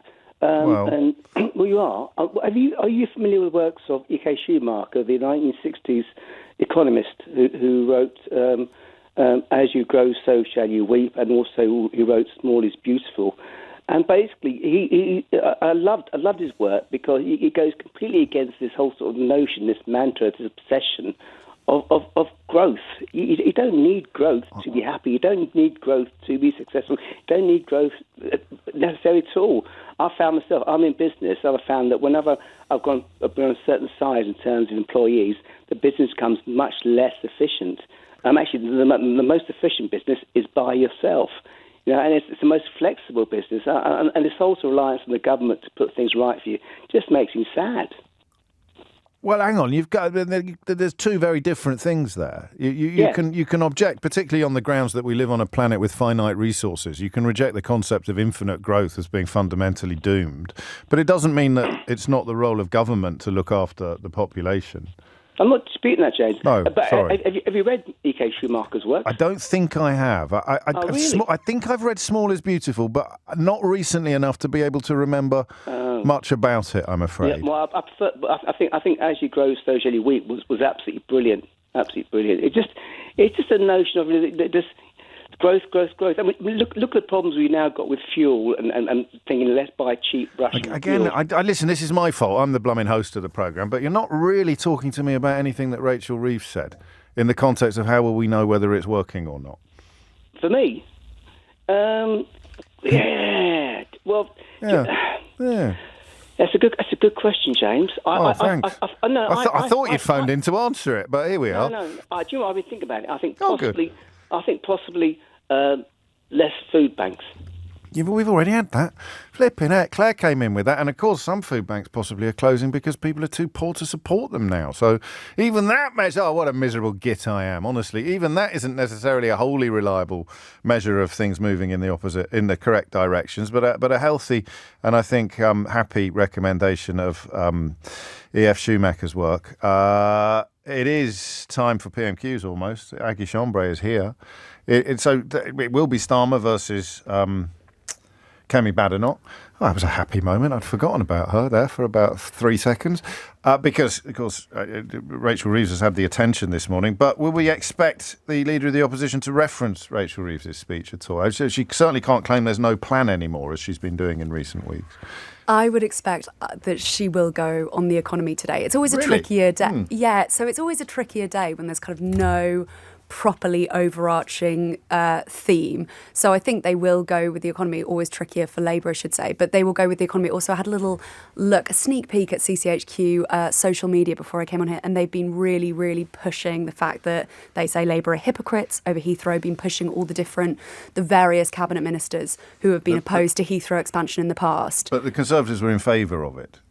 Yeah. So they're complaining about the delivery of a policy that they wanted. Hypocrisy notwithstanding, I mean, it may land, it may sting, but they're once again in the position of either having to answer the question of, well, if it's such a big problem, why didn't you fix it over the last 14 years? Or why are you complaining about them doing something you wanted? Yeah, that's exactly what is about to happen, I think. So they're going to do that. They're going to talk about the economy. They're going to say if they want growth, then Rachel Reeves needs to get out of the way, point to the fact that national insurance rise is going to harm companies. And I think that is going basically to be, her framing today. They're going to say that Labour are reheating. I would expect a lot of their policies, and it's all going too slow.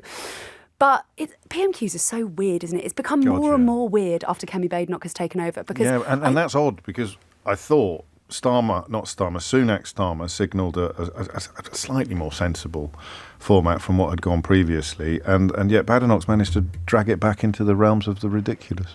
The other thing that I think is a bit odd about PMQs with Kemi Badenoch in charge is before she became Conservative leader, when we were having that contest between her and Robert Jenrick and all the rest, the thing that people said about Kemi Badenoch is, okay, she shoots from the hip, but she is going to be brilliant at PMQs. And I don't necessarily feel like I've seen that just yet. Are you applying for the Mistress of Understatement title of the year? Do you think I'm in with a chance? I think you're an absolute shoo-in if you're claiming you. I'm not sure I've seen Kemi Badenoch being brilliant. I mean, Natasha and I have been essentially judging on scales of bad. That wasn't quite as bad as last week has been the way of doing it. But one thing is clear.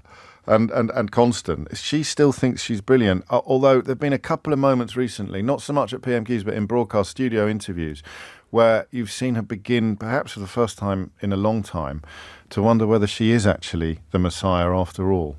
Do you think she's questioning that herself, or do you think people there's around just a her are little starting... wobble in her manner, which is obviously built upon being forthright. But if you keep sticking your foot in your mouth and announcing arrogantly that the great thing about you is that you never put your foot in your mouth, then the thickest armour imaginable is eventually going to get pierced by reality. It's interesting you say that. I mean, the thing about her is that she always kind of makes these comments consistently. I mean, the entirety of Conservative Party conference, we spent the whole 4 days talking about whether or not she said the maternity pay was excessive, which she did appear to say on Times Radio. And she sort of does make these comments. And I think it does make... I was chatting to somebody who used to work in Number 10 under the Conservatives last week, who said they'd be surprised if she was still Conservative Party leader by the end of this Parliament. And I think the fact that those conversations are already beginning. Having said that, I do think everybody in and around politics has become a bit too addicted to drama, so people start having these conversations about whether someone will be leader Couldn't at agree the end more. of... I mean, your lot, really. It's the political correspondents and the people in the lobby who are addicted to having amazing, unprecedented things to report. They're going to get rid of the Prime Minister. They're going to sack the Foreign Secretary. And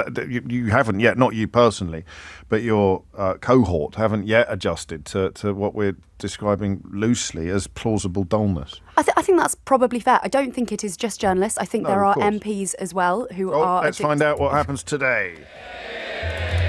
Mr. Speaker, may I take this opportunity to solemnly commemorate the 80th anniversary of the liberation of Auschwitz. And we remember the 6 million Jewish men, women and children who were murdered. The Holocaust stands as a unique evil in human history. Mr. Speaker, yesterday the Prime Minister set his growth test. He said, if a policy is good for growth, the answer is yes. If it's not, the answer is no. This morning, the Chancellor embraced a series of Conservative policies. Although many are welcomed, they will take years to deliver.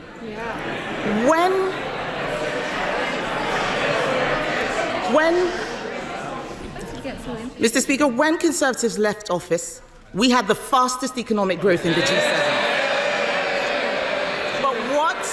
What is the government doing for growth now? It's destroying it. Let's look at the employment bill. The government's own figures say it will cost business £5 billion a year. It clearly fails the Prime Minister's growth test. Will he drop it? Mr. Speaker, I think the proposition they left a golden inheritance was tested on the 4th of July, which is why they're standing there. But she asked what we're doing. The ONS say we've got the highest investment for 19 years.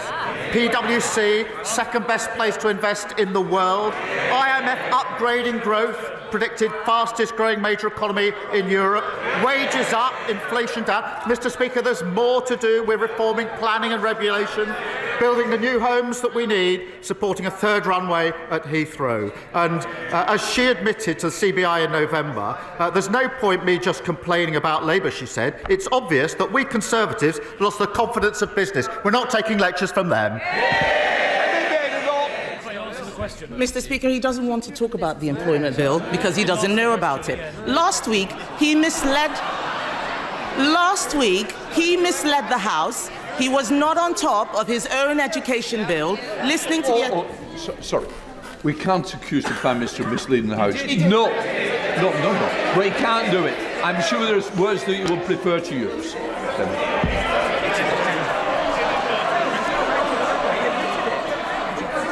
Mr. Speaker, last week he claimed to have laid down an amendment that he had not made.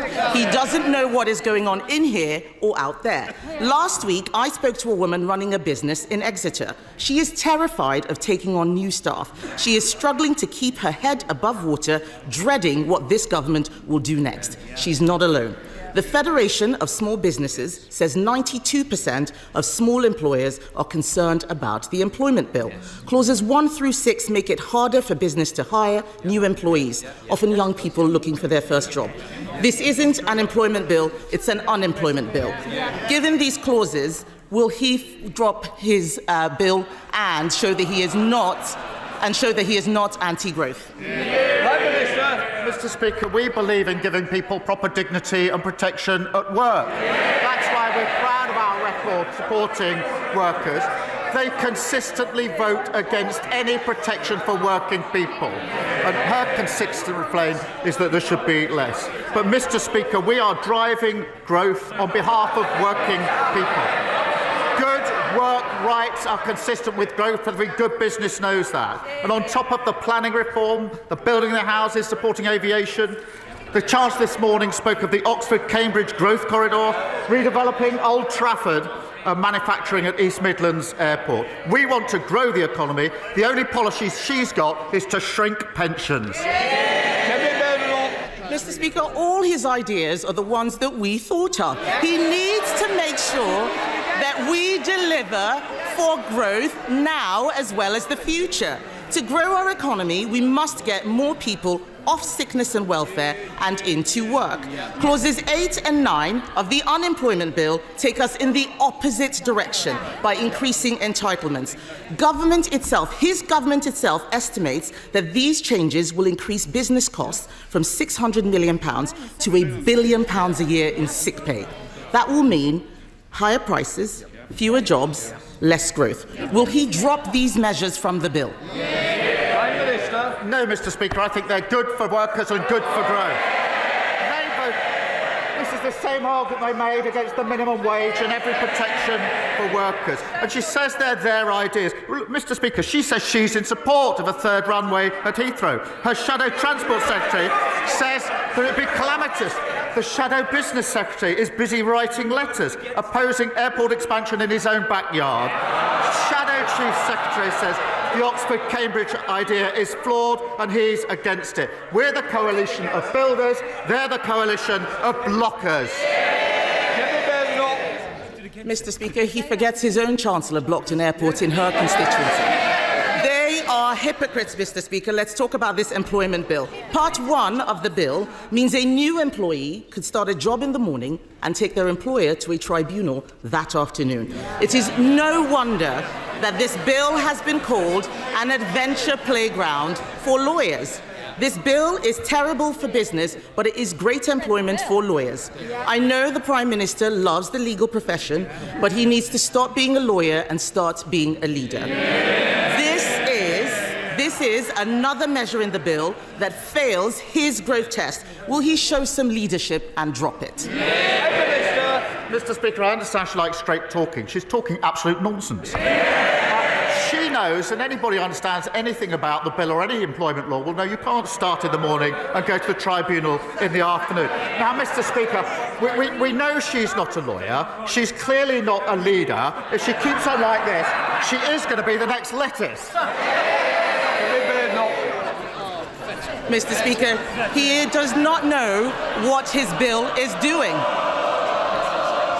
He should listen to business who are terrified of this bill. The only workers he cares about are lawyers, but it is not just lawyers benefiting from this bill. Who else benefits? It's not taxpayers. They will be paying for even more welfare. It's not young workers. They won't get their first break. It's definitely not businesses. They are being hammered with yet more burdens. Who benefits, Mr. Speaker?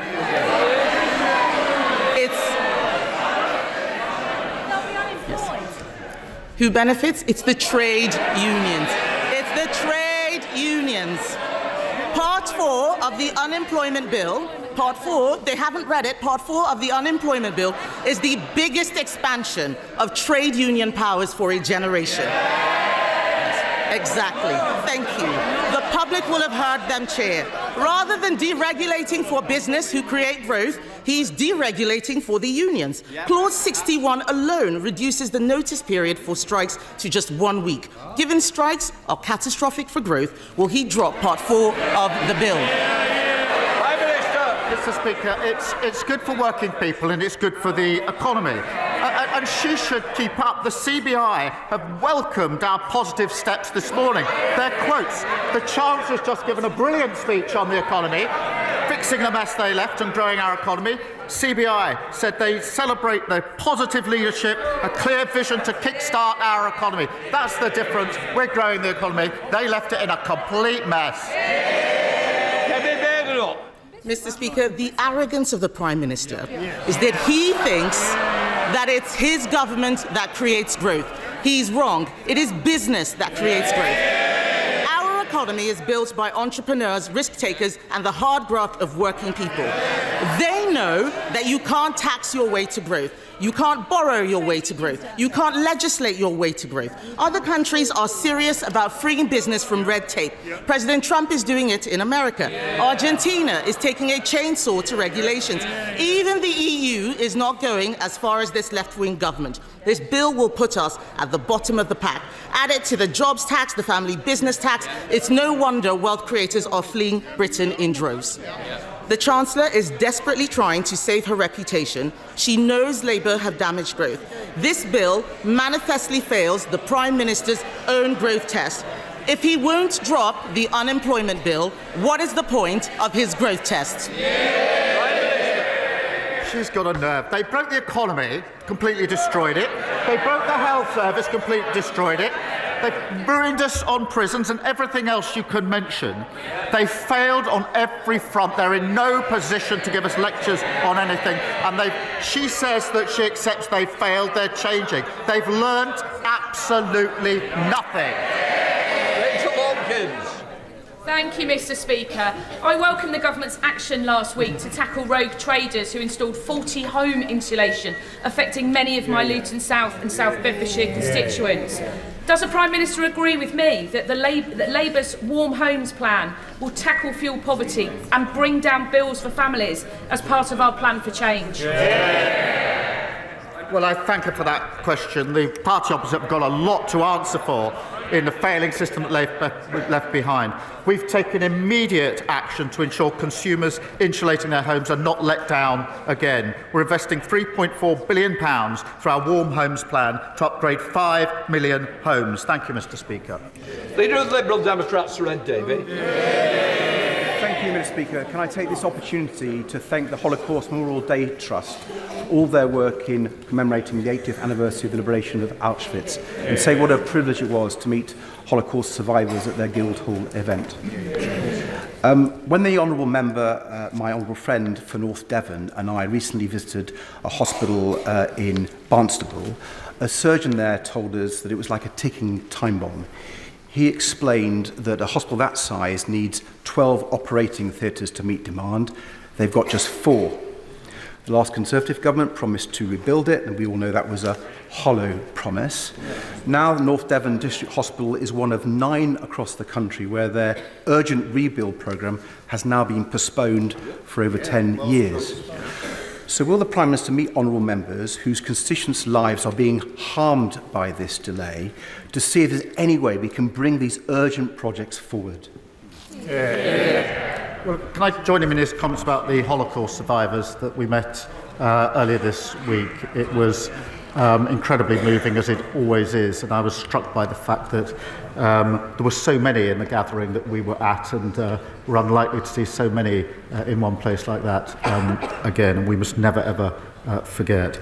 On the question of hospitals, look, I think people across the country are right to feel angry and betrayed and frustrated at the last government's non-plan on hospitals. It was unachievable, it was unfunded, it was empty promises. Under them, these hospitals would never have been built. Our funded plan, backed by the investment we've put in, will deliver them. We will take such steps as we can on hubs, etc., to advance quickly on waiting lists and operations, as he knows, and I'm more than happy to talk or to make sure that all constituents and members can meet relevant ministers. David. Mr. Speaker, last week the Prime Minister told me that it was going to take 3 years before social care reforms could be implemented. Now he's saying that urgent hospital rebuilds are going to take more than a decade. My honourable friends and I will keep coming back to this issue. If I can turn to economic growth, the Chancellor has now admitted that we need to go further and faster in the pursuit of economic growth, and we agree.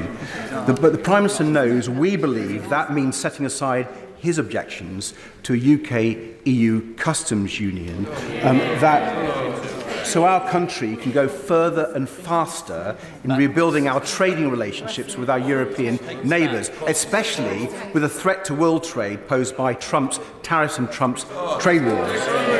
But if he won't change his mind today on a customs union, when he goes to Brussels on Monday, will he confirm to the House that he will open negotiations for the UK to join the Pan-Euro-Mediterranean Convention so we can start removing the growth-damaging trade barriers set up by the Conservatives?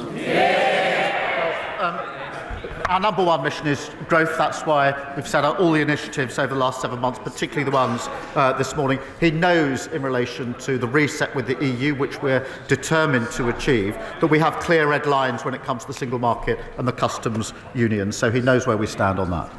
Debbie Abraham. Thank you, Mr. Speaker. Today's 12:15 is the time. They're very punctual, if nothing else, these latter-day PMQs. A quick word, if I may, before we take a little breather. I was interested in that quote about the employment bill being a playground for lawyers, so I thought I'd find out who said it, and it was Rupert Soames, who you may remember as a former head of Serco, who earned just over £27 million during his tenure at that company, which you may be familiar with. Its commitment to workers' rights and employment rights. So it was important to go to the source for comments like that. We will discuss those performances, with Aggie Chambray after this. James O'Brien on LBC. 90 minutes after 12. Did I just hear Kemi Badenoch call someone else arrogant? I think you might have done.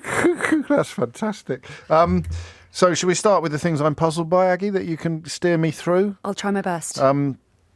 So all of the policies have been stolen from the Tories, but they're also anti-growth. Yes. That's an admission. And also, it's not the state that creates growth, but it's all their ideas. Right. Do we know why they didn't implement any of these policies while they were in power for 14 years if they had actually dreamt them up all along? The other weird thing, a couple of weeks ago, Kemi Badenoch stood up and basically didn't quite apologise, but said they'd made loads of mistakes in the last 14 years and they hadn't got to the place they wanted to be. So she sort of can't, it feels like she can't quite decide whether she wants to disown the last 14 years or actually say that they had loads of brilliant ideas that now Labour are nicking. And again, as with the arrogance accusation, Stephen Bush in the Financial Times has been writing very powerfully about how obvious it's become that she doesn't do the reading. Amazing to turn up for any encounter without having done your research if it's going to be taking place in public or is likely to be reported, but when it is in as a crucible as keenly observed as PMQs, to turn up without having done the reading is... read Stephen Bush on this in the FT, which you should be doing every day anyway, but the idea that she's then accusing him of not being across the detail. You're not allowed to say anyone has deliberately misled the House, of course, even when Boris Johnson was lying through his teeth. I think it was Dawn Butler got into trouble for saying so. But these are such odd avenues for her to be going down. Also, when you read anything about how former leaders of opposition or prime ministers have approached PMQs, they sort of, Tony Blair, I think, called it sort of bowel-wrenching or something. It's something they really worry about and do so much reading. So the idea that she's not kind of treating it the same way makes it quite a strange affair. And I guess begs the question, what is PMQs for now? Someone suggested to me that actually it was just for getting a couple of good clips. Well, did she get a couple of good clips out of that? Because it felt like by question 3, he had said, yeah, we're not going to ditch the Employment Rights Bill. No. But she kept going. So I'm not exactly sure really what the point of that was, I suppose. I knew this day would dawn, and I hope it undawns. And I've felt that we were edging closer towards it in recent weeks, but it's not. She's so bad, it's not fun to watch anymore. I'll read you some of the text that came in. This is like an under-sevens bowler going up against Ben Stokes. She makes it so easy for Starmer. This is rough. She's really floundering. Says the first one was James, the second one was Ryrie. Callum says there's not much coming back from that. Badenoch would be mortified if she was capable of feeling shame. Mike says Badenoch sounds like a politics student thinking she's about to get an A when she's on the brink of complete failure. Becky in Barnet says Kemi Badenoch seems to have amnesia and doesn't remember that her party did nothing for working people, yet allowed the super rich to fatten their bank accounts. And Lorraine sent that without even knowing that the man she was quoting when she claimed that the employment bill was a playground for lawyers was a man who made £28 million running Serco. I love how she says they are conservative ideas. They had 14 years to implement, says Philip, and didn't even start most of this. John in Leeds speaks for many people. He says, good Lord, she's really useless. She's about as much use as yesterday's gravy. Is that a figure of speech? I've never heard it before. I always keep my gravy. I keep gravy in the fridge. Sometimes I freeze it in little ice cube blocks so that I can It's a bit weird. have a small amount. I do that with stock as well, so I can have a small amount. If I want to make gravy, I've got some stock in ice cube blocks. Anyway, all his ideas, says Matt, are the ones we thought of. Might be the most childish and pathetic thing I've heard her say to date, and it's a crowded field. She reminds me of an annoying, whiny little person I used to be at school with. I could really, really go on. Well, that was terrible from Kemi. She's claiming the government is anti-grab. James, Chris here, she's embarrassing. Randolph, does she really think the playground's so juvenile with all the nodding dog? Possibly Keir's. Oh, finally, here's one. Oh no, Kemi's. I misread it. I thought Kemi said Keir because they look quite similar. I haven't got my glasses on. Possibly Kemi's worst performance today. Starmer had her on toast. I think the really odd thing for me is Starmer's not that good at this. I know. You would really think somebody who was kind of exciting, really good at oratory would have him on toast, if that's the phrase that we're using now. Yes. So someone has obviously told her that the leader, not a lawyer line works. Nathan suggests someone really needs to tell her that it doesn't. Okay, so this is interesting because the person that I mentioned before who used to work in Number 10 said that what they had understood that was happening currently in CCHQ, and obviously, this is a normal thing, Labour did that, but they are absolutely focus grouping everything to death.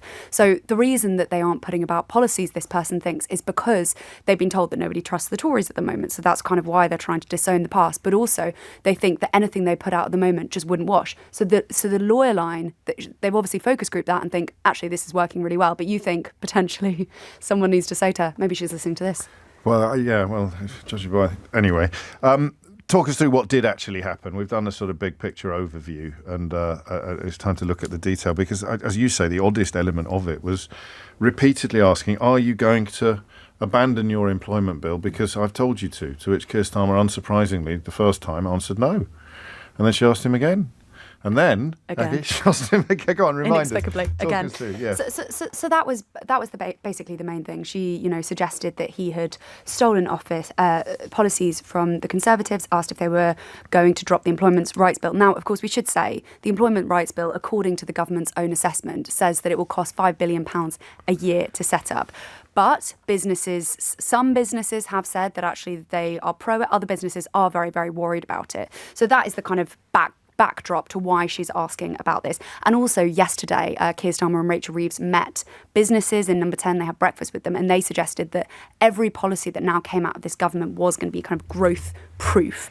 And a suggestion that a policy coming out of this government, like the Employment Rights Bill, that's going to cost £5 billion a year, that doesn't sound growth proof. They are saying it is. So, he said, no, we're not going to drop it. She went on and asked that a few more times. He had this, I think, probably quite good line, actually, about the fact that she was going to be the next lettuce, of course, referencing them. The power of three, isn't it? The rule of three. So she's not a lawyer, she's not a leader, but she might be the next lettuce. So you've got alliteration and you've got the rule of three, both quite well-worn rhetorical tropes. Which actually, I think she slightly stumbled after that, which did seem like that was the line that landed best.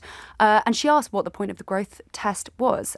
He said she was in no position to give lectures on anything. And actually, during that, James, I got a text from somebody, a Labour source, who said they were delighted that she'd gone on that because their record is terrible and they haven't learnt a thing. So, I mean, it does show that Labour think, 6 questions on that is going pretty well for them. Yeah. Ed Davey then popped up. He's going to do this every week, isn't he? Customs Union. It's strong. Oh, I don't know. Have you seen the polling that YouGov have just released? During that speech, what percentage of people polled believe that Britain was right to vote to leave the EU? Go on. No, have a guess. 43. 30. Oh, it's down to 30, which I'm still shocked by. I don't know who these... Well, I mean, you can always go on Twitter, I suppose, to find out who these people are, I presume. But there it is, a new low. 1 in 6 Leave voters now say it was wrong for the UK to vote for Brexit. But remarkable figures there. And, of course, this is the wave that Ed Davey is riding. Solo, really. Greens, to be fair, are on a similar page. But he is just going to keep hitting the customs union, is it? And it's very hard to argue. Chris Mason's question to this isn't a criticism of Chris. because I'd like to think it was an omission by accident rather than deliberately. But he talks about the deep economic scars that the country is still suffering from, and then lists some without mentioning the biggest one of all, which is Brexit. And Rachel Reeves again didn't go there, but it gives Ed Davey a lovely opportunity to sort of hoover up quite a lot of support, I imagine. I think that criticising Donald Trump and NHS and social care are the kind of four big issues that Lib Dems feel they have space to go on, because for whatever reason, Labour feel it's sort of too difficult for them to reopen that or say too much on Brexit, although of course they have said numerous times they want to reset relations. But Keir Starmer refused to say whether he's going to open talks with EU joining the PEM Europe-wide customs scheme, as Ed Davey proposed. But I think he is going to continue, as you say, punching that bruise, going on criticising Donald Trump, because another thing this Labour government feel that they can't do and have to be very, very careful with their words around Donald Trump. Yeah, and that's just true, I think, however much you might want them to show a little bit more. It's a reminder of what we're reduced to as a country by not being in a big bloc, because some of the European leaders have been quite a lot more robust in their critiques. They have, and I do understand it is difficult. I mean, especially because you've got a foreign secretary who has been extremely critical in the past and basically has to be so much more careful. Like Steve Redgrave, isn't he? So again, I'll steer you back, if I may, to the conversation we had before.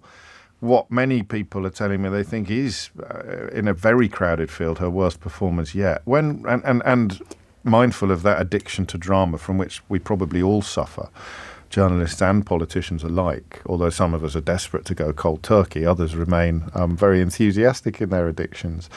I mean, when might moves start being made if she really doesn't manage to impress anybody? It's a good question. I reckon she's got a couple of years. You do? I think because also... How long did Duncan Smith stay in power? He had a couple of years. He had 18 months. Only 18 months. I think it was something like 18 months. But I think people will be generous because they are aware of that kind of drama point, but it may be seen as things can to it than the Labour Party historically. They're much more attuned to getting rid of dead weight than the Labour Party has, as recent years have taught us. Yeah, and you know, when the herd moves, it moves, doesn't it? So things like this can happen very quickly. But I was speaking to a senior Labour MP the other day who said the best thing Keir Starmer can do is actually just be in power for 5 years and prove to the country that someone can be in power for 5 years and just reset this basically addiction to drama. And his only real threat there becomes the sort of nativist populism of Mr Farage, whether or not that is ever hitched to the Conservative Party or not. Aggie, that was brilliant. Thank you so much. Thanks for having me. I'd say any time, but Natasha would get cross. It is 12:30. Amelia Cox is here now with your headlines. James O'Brien on LBC. It's 33 minutes after 12. You're listening to James O'Brien on LBC.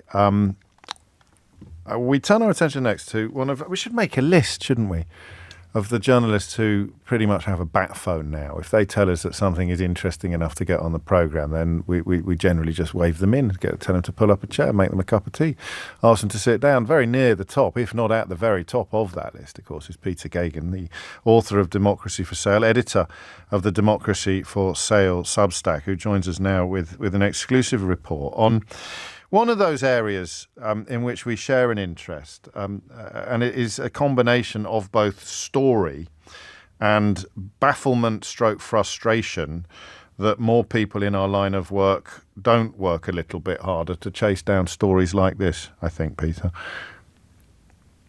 Thank you very much, James. I would love to be I'd love to be sitting right in front of you with a cup of tea. Actually, unfortunately, I'm down the line with my cuppa.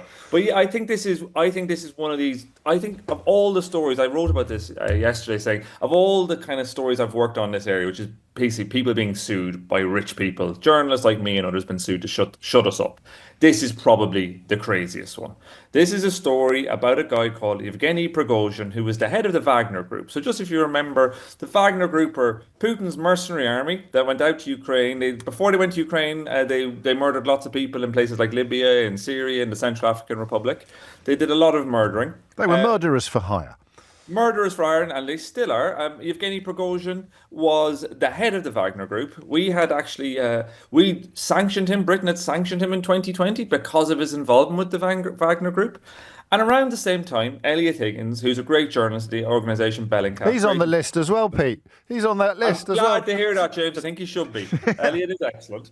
And Elliot and Bellingcat did a great series of reports that showed how Mr. Prigozhin and his business were absolutely hand in glove with what's called the GRU. That's Russia's state intelligence. So this is a man who heads up this is a sanctioned man, heads up this mercenary army. He's in business with military intelligence. What happens next is Elliot Higgins gets a libel claim from Mr. Prigozhin. And Mr. Prigozhin has to get special dispensation from the British government to take the libel claim because he's under sanctions. He hasn't got a bank account.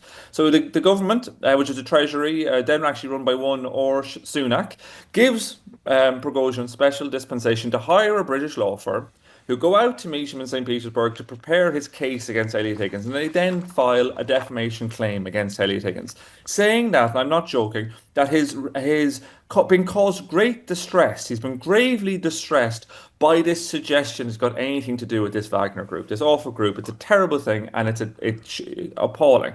And the poor man he's distraught by this. And anyway, so this claim goes in. Elliot Higgins has to spend £70,000 of his own money defending the claim. Eventually, it's struck out because Vladimir Putin's tanks invade Ukraine. Mr. Prigozhin's got more things to do. He's got better things to do this time because he actually ends up out in Bakhmut, out in eastern Ukraine with his men. He's posts videos himself on the internet. Leading the Wagner Group. Gives interviews talking about how he's a leader of the Wagner Group. So this is happening. And this is the same group that a few months earlier he said he was he was so gravely upset by being suggested anything to do with. So this goes through, the claim collapses, and Elliot does what anyone I think in this situation would do, which is complains. He puts in a complaint to the Solicitors Regulation Authority, the body that oversees solicitors. And the Solicitors Regulation Authority has said that they want to clamp down on these, what we call SLAP cases, strategic litigation against public participation. Basically, rich people using the law, like in this instance, where it's clearly untrue, to try and silence someone saying something they don't like. The kind of thing, frankly, would happen in somewhere like Russia. So, Solicitors Regulation Authority says we'll look into this. 2 full years it takes them to investigate this. They produce a report that's just 5 pages long, and the report says that no rules have been broken, no action needs to be taken against the law firm involved, and this wasn't a SLAP case. The law firm involved, there was only speculation that Prigozhin was involved with the Wagner Group at the time that the case was taken, even though he was under sanction. And that is the line drawn under it. Elliot Higgins will never see his £70,000 again, and frankly, it will only embolden people who want to silence journalists like me and others, and to kind of correct the record whichever way they want to. So the sanctions were imposed for him providing support for the group in Libya, essentially leading it, and yet you could sue someone for saying that you were part of it. So, yeah, I just want to be. You've explained it perfectly. This is exactly what happened, James. Exactly what happened. So what's the point of sanctions? For the very thing Elliot Higgins had accused him of, effectively. So the question you're asking, in terms, is what is the point of sanctions if you can sue someone for accusing you of having done the thing that you've been sanctioned for? Exactly. It's an incredible situation. And if that is not a case of, if that is not a SLAP case, if that is not a case of someone trying to abuse the law, I don't know what is. Come back, Franz Kafka. All is forgiven. Where does the... I mean, blame is, I hope maybe too simplistic a word, but who is at fault here? Are there individuals at fault? Were there any political decisions that were taken during this process? Are we suggesting that perhaps the solicitors regulator is not entirely fit for purpose? I mean, to where does the blame road lead? Responsibility, the road of responsibility, not blame. I think the road of responsibility now, on the back of when this initial story emerged a couple of years ago about Prigozhin suing Elliot Higgins, the government did tighten up things around suing about defamation cases with sanctions. So that has been dealt with. But I think the more fundamental thing around responsibility now is how we stop more cases like this in the future, how we stop rich people using libel courts. It can cost up to £3 million to to defend a libel case. It's incredibly expensive. And how do we stop this happening? The government, when they were in opposition, Labour had said they would bring in legislation to tackle these SLAPs cases. Yesterday, the Labour Minister was asked about this, actually by a Labour MP in Parliament, asked about my story and said, everything is fine, we're working within the parameters that we have effectively, we don't need to do more. And the problem with that is, and the Solicitors Regulatory Authority is supposed to be the body that's going to really help them do it. What this shows is that this isn't going to work.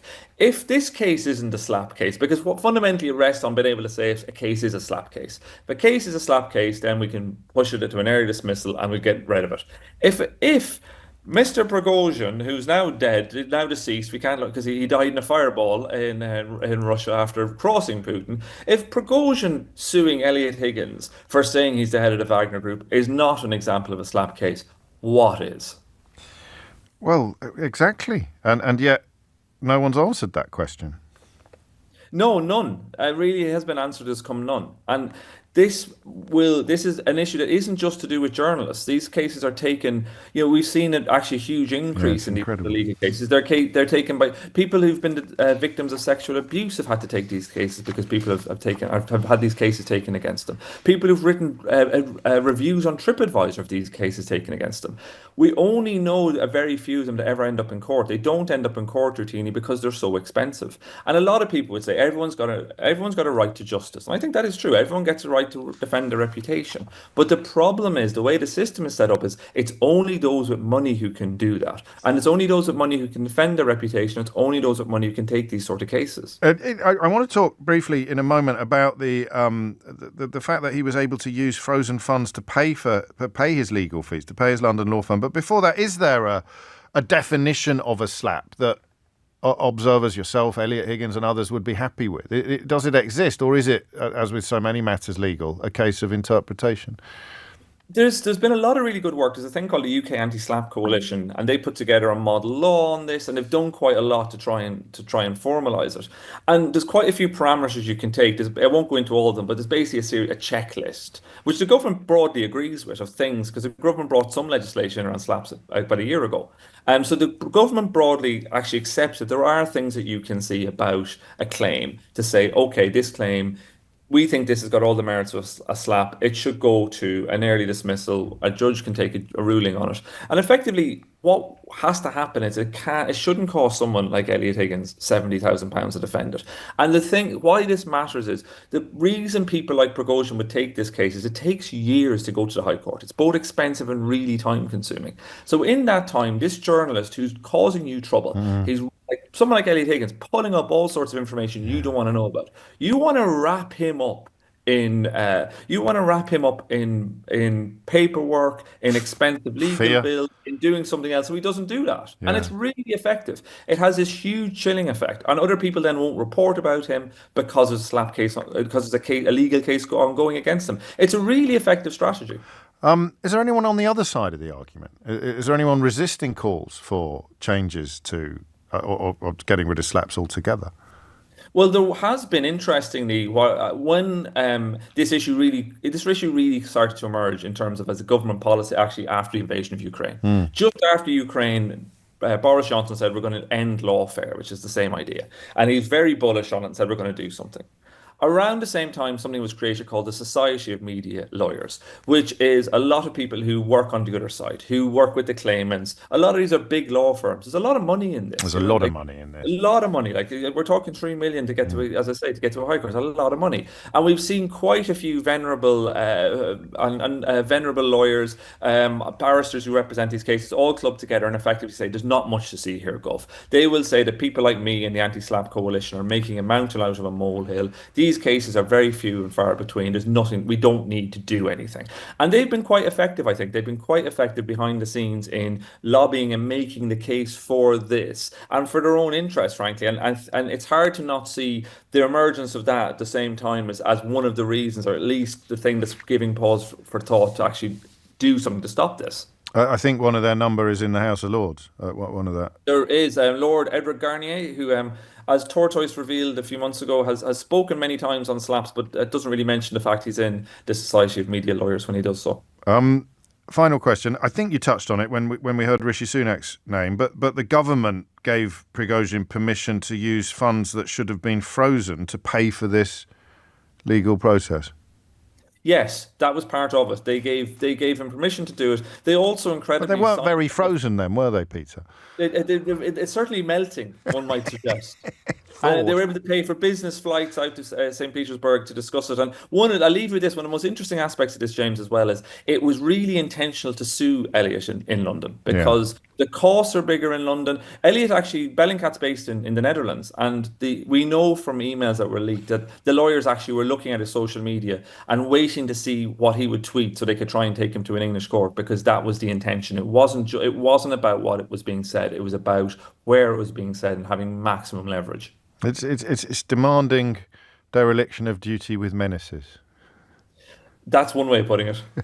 Peter Yegan, many thanks indeed. Peter, of course, the editor of the Democracy for Sale Substack, where you can read more about all of the stories and more that he shares with us on this programme. And I once again recommend his book, Democracy for Sale.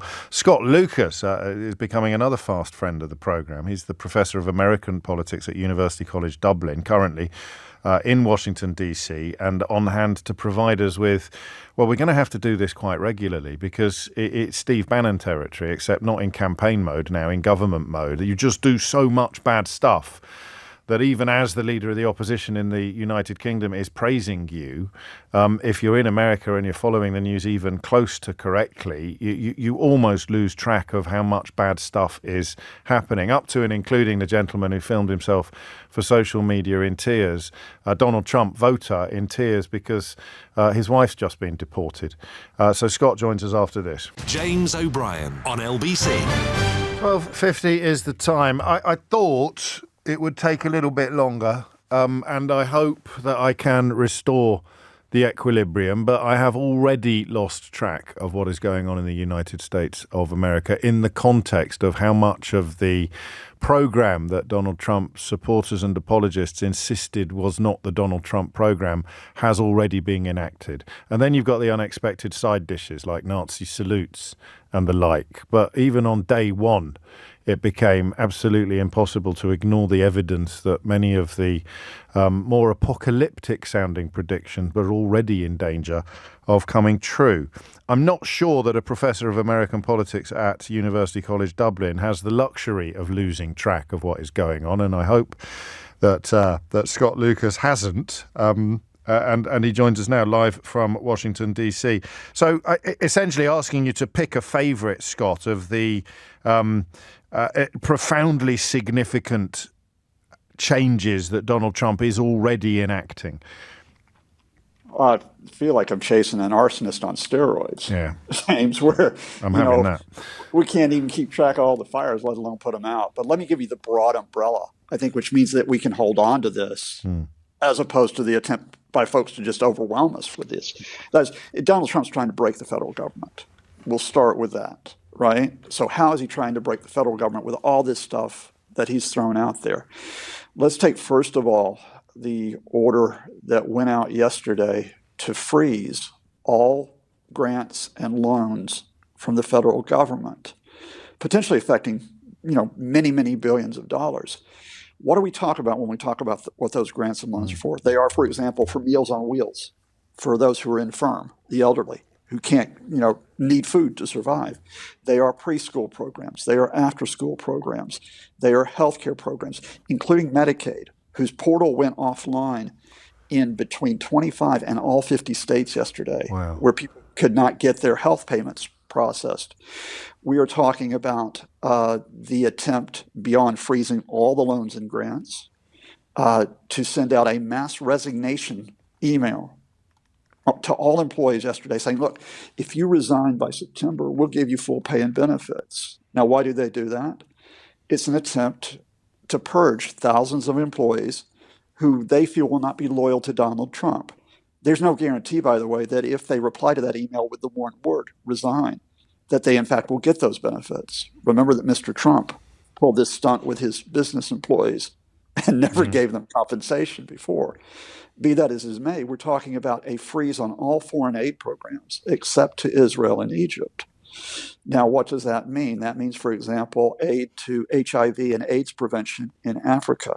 It means aid to Ukraine in the face of the Russian invasion. It means aid to education programs. across the world. Why is all of this being done? Yeah. James, you and I discussed it. It was laid out. This is not like we can't claim we didn't know. In Project 2025, the blueprint, 900 pages, that was put out by Trumpists last year, if they took power, their primary goal, using the pretext of getting rid of woke, yes, diversity, equity, inclusion, was to fire many, many employees, shut down many, many programs, including those dealing with climate change, for example, including those dealing with discrimination, for example, and to politicize the agencies so they serve not the American people, they serve one guy, the guy in the White House. So we could run through you've just run through much of the list, and you could conceive of and identify support for individual elements of this. As you say, some people have been persuaded, largely people who can't tell you what the word means, that woke is their sworn enemy. Some people have been persuaded that climate change is not real. Some people have been persuaded that US dollars shouldn't be spent in Africa or Ukraine or anywhere, really. Some people may even have problems with Medicaid. We could go on. Some people don't want children to be fed in schools. Some people don't want... but the whole project, as you say, designed to root out anyone who is not loyal to the Führer, to the leader.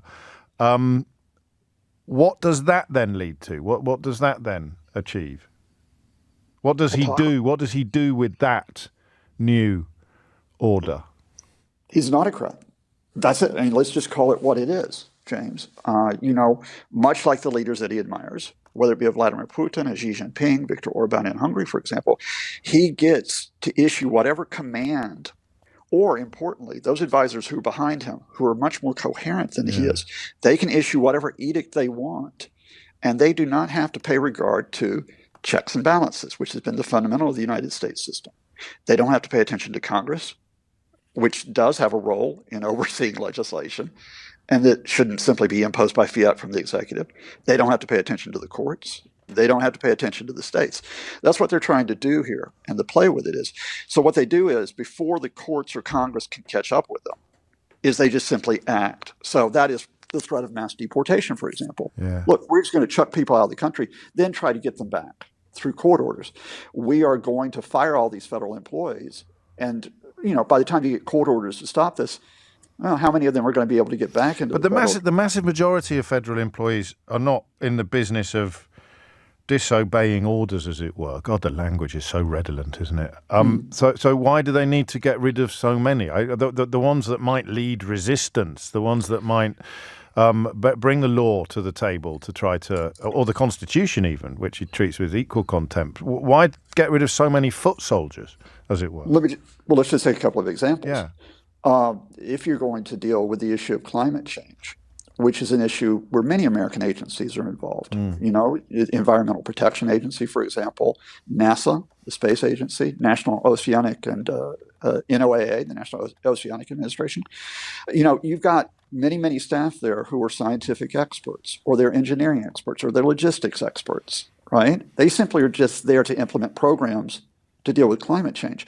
But if you, as Donald Trump in your inner circle, are climate change deniers, and you don't want those programs, you don't want those people there to implement them. You don't want them there at all. And I think I don't know whether you agree, we need to change our language on climate change deniers. Most of these people are probably fully cognizant of the science, but they're just even more cognizant of the fact that the epic rewards they reap are reliant upon fossil fuels, or indeed, to coin a phrase, upon drill baby drill. So they might publicly deny climate change, but privately they probably acknowledge it, but don't care enough to turn off the money tap. And it is that simple when you look at what they, in quotes, want from this destruction of federal America. The answer is enrichment and power. Yeah, it is power, but I think you still put the two together.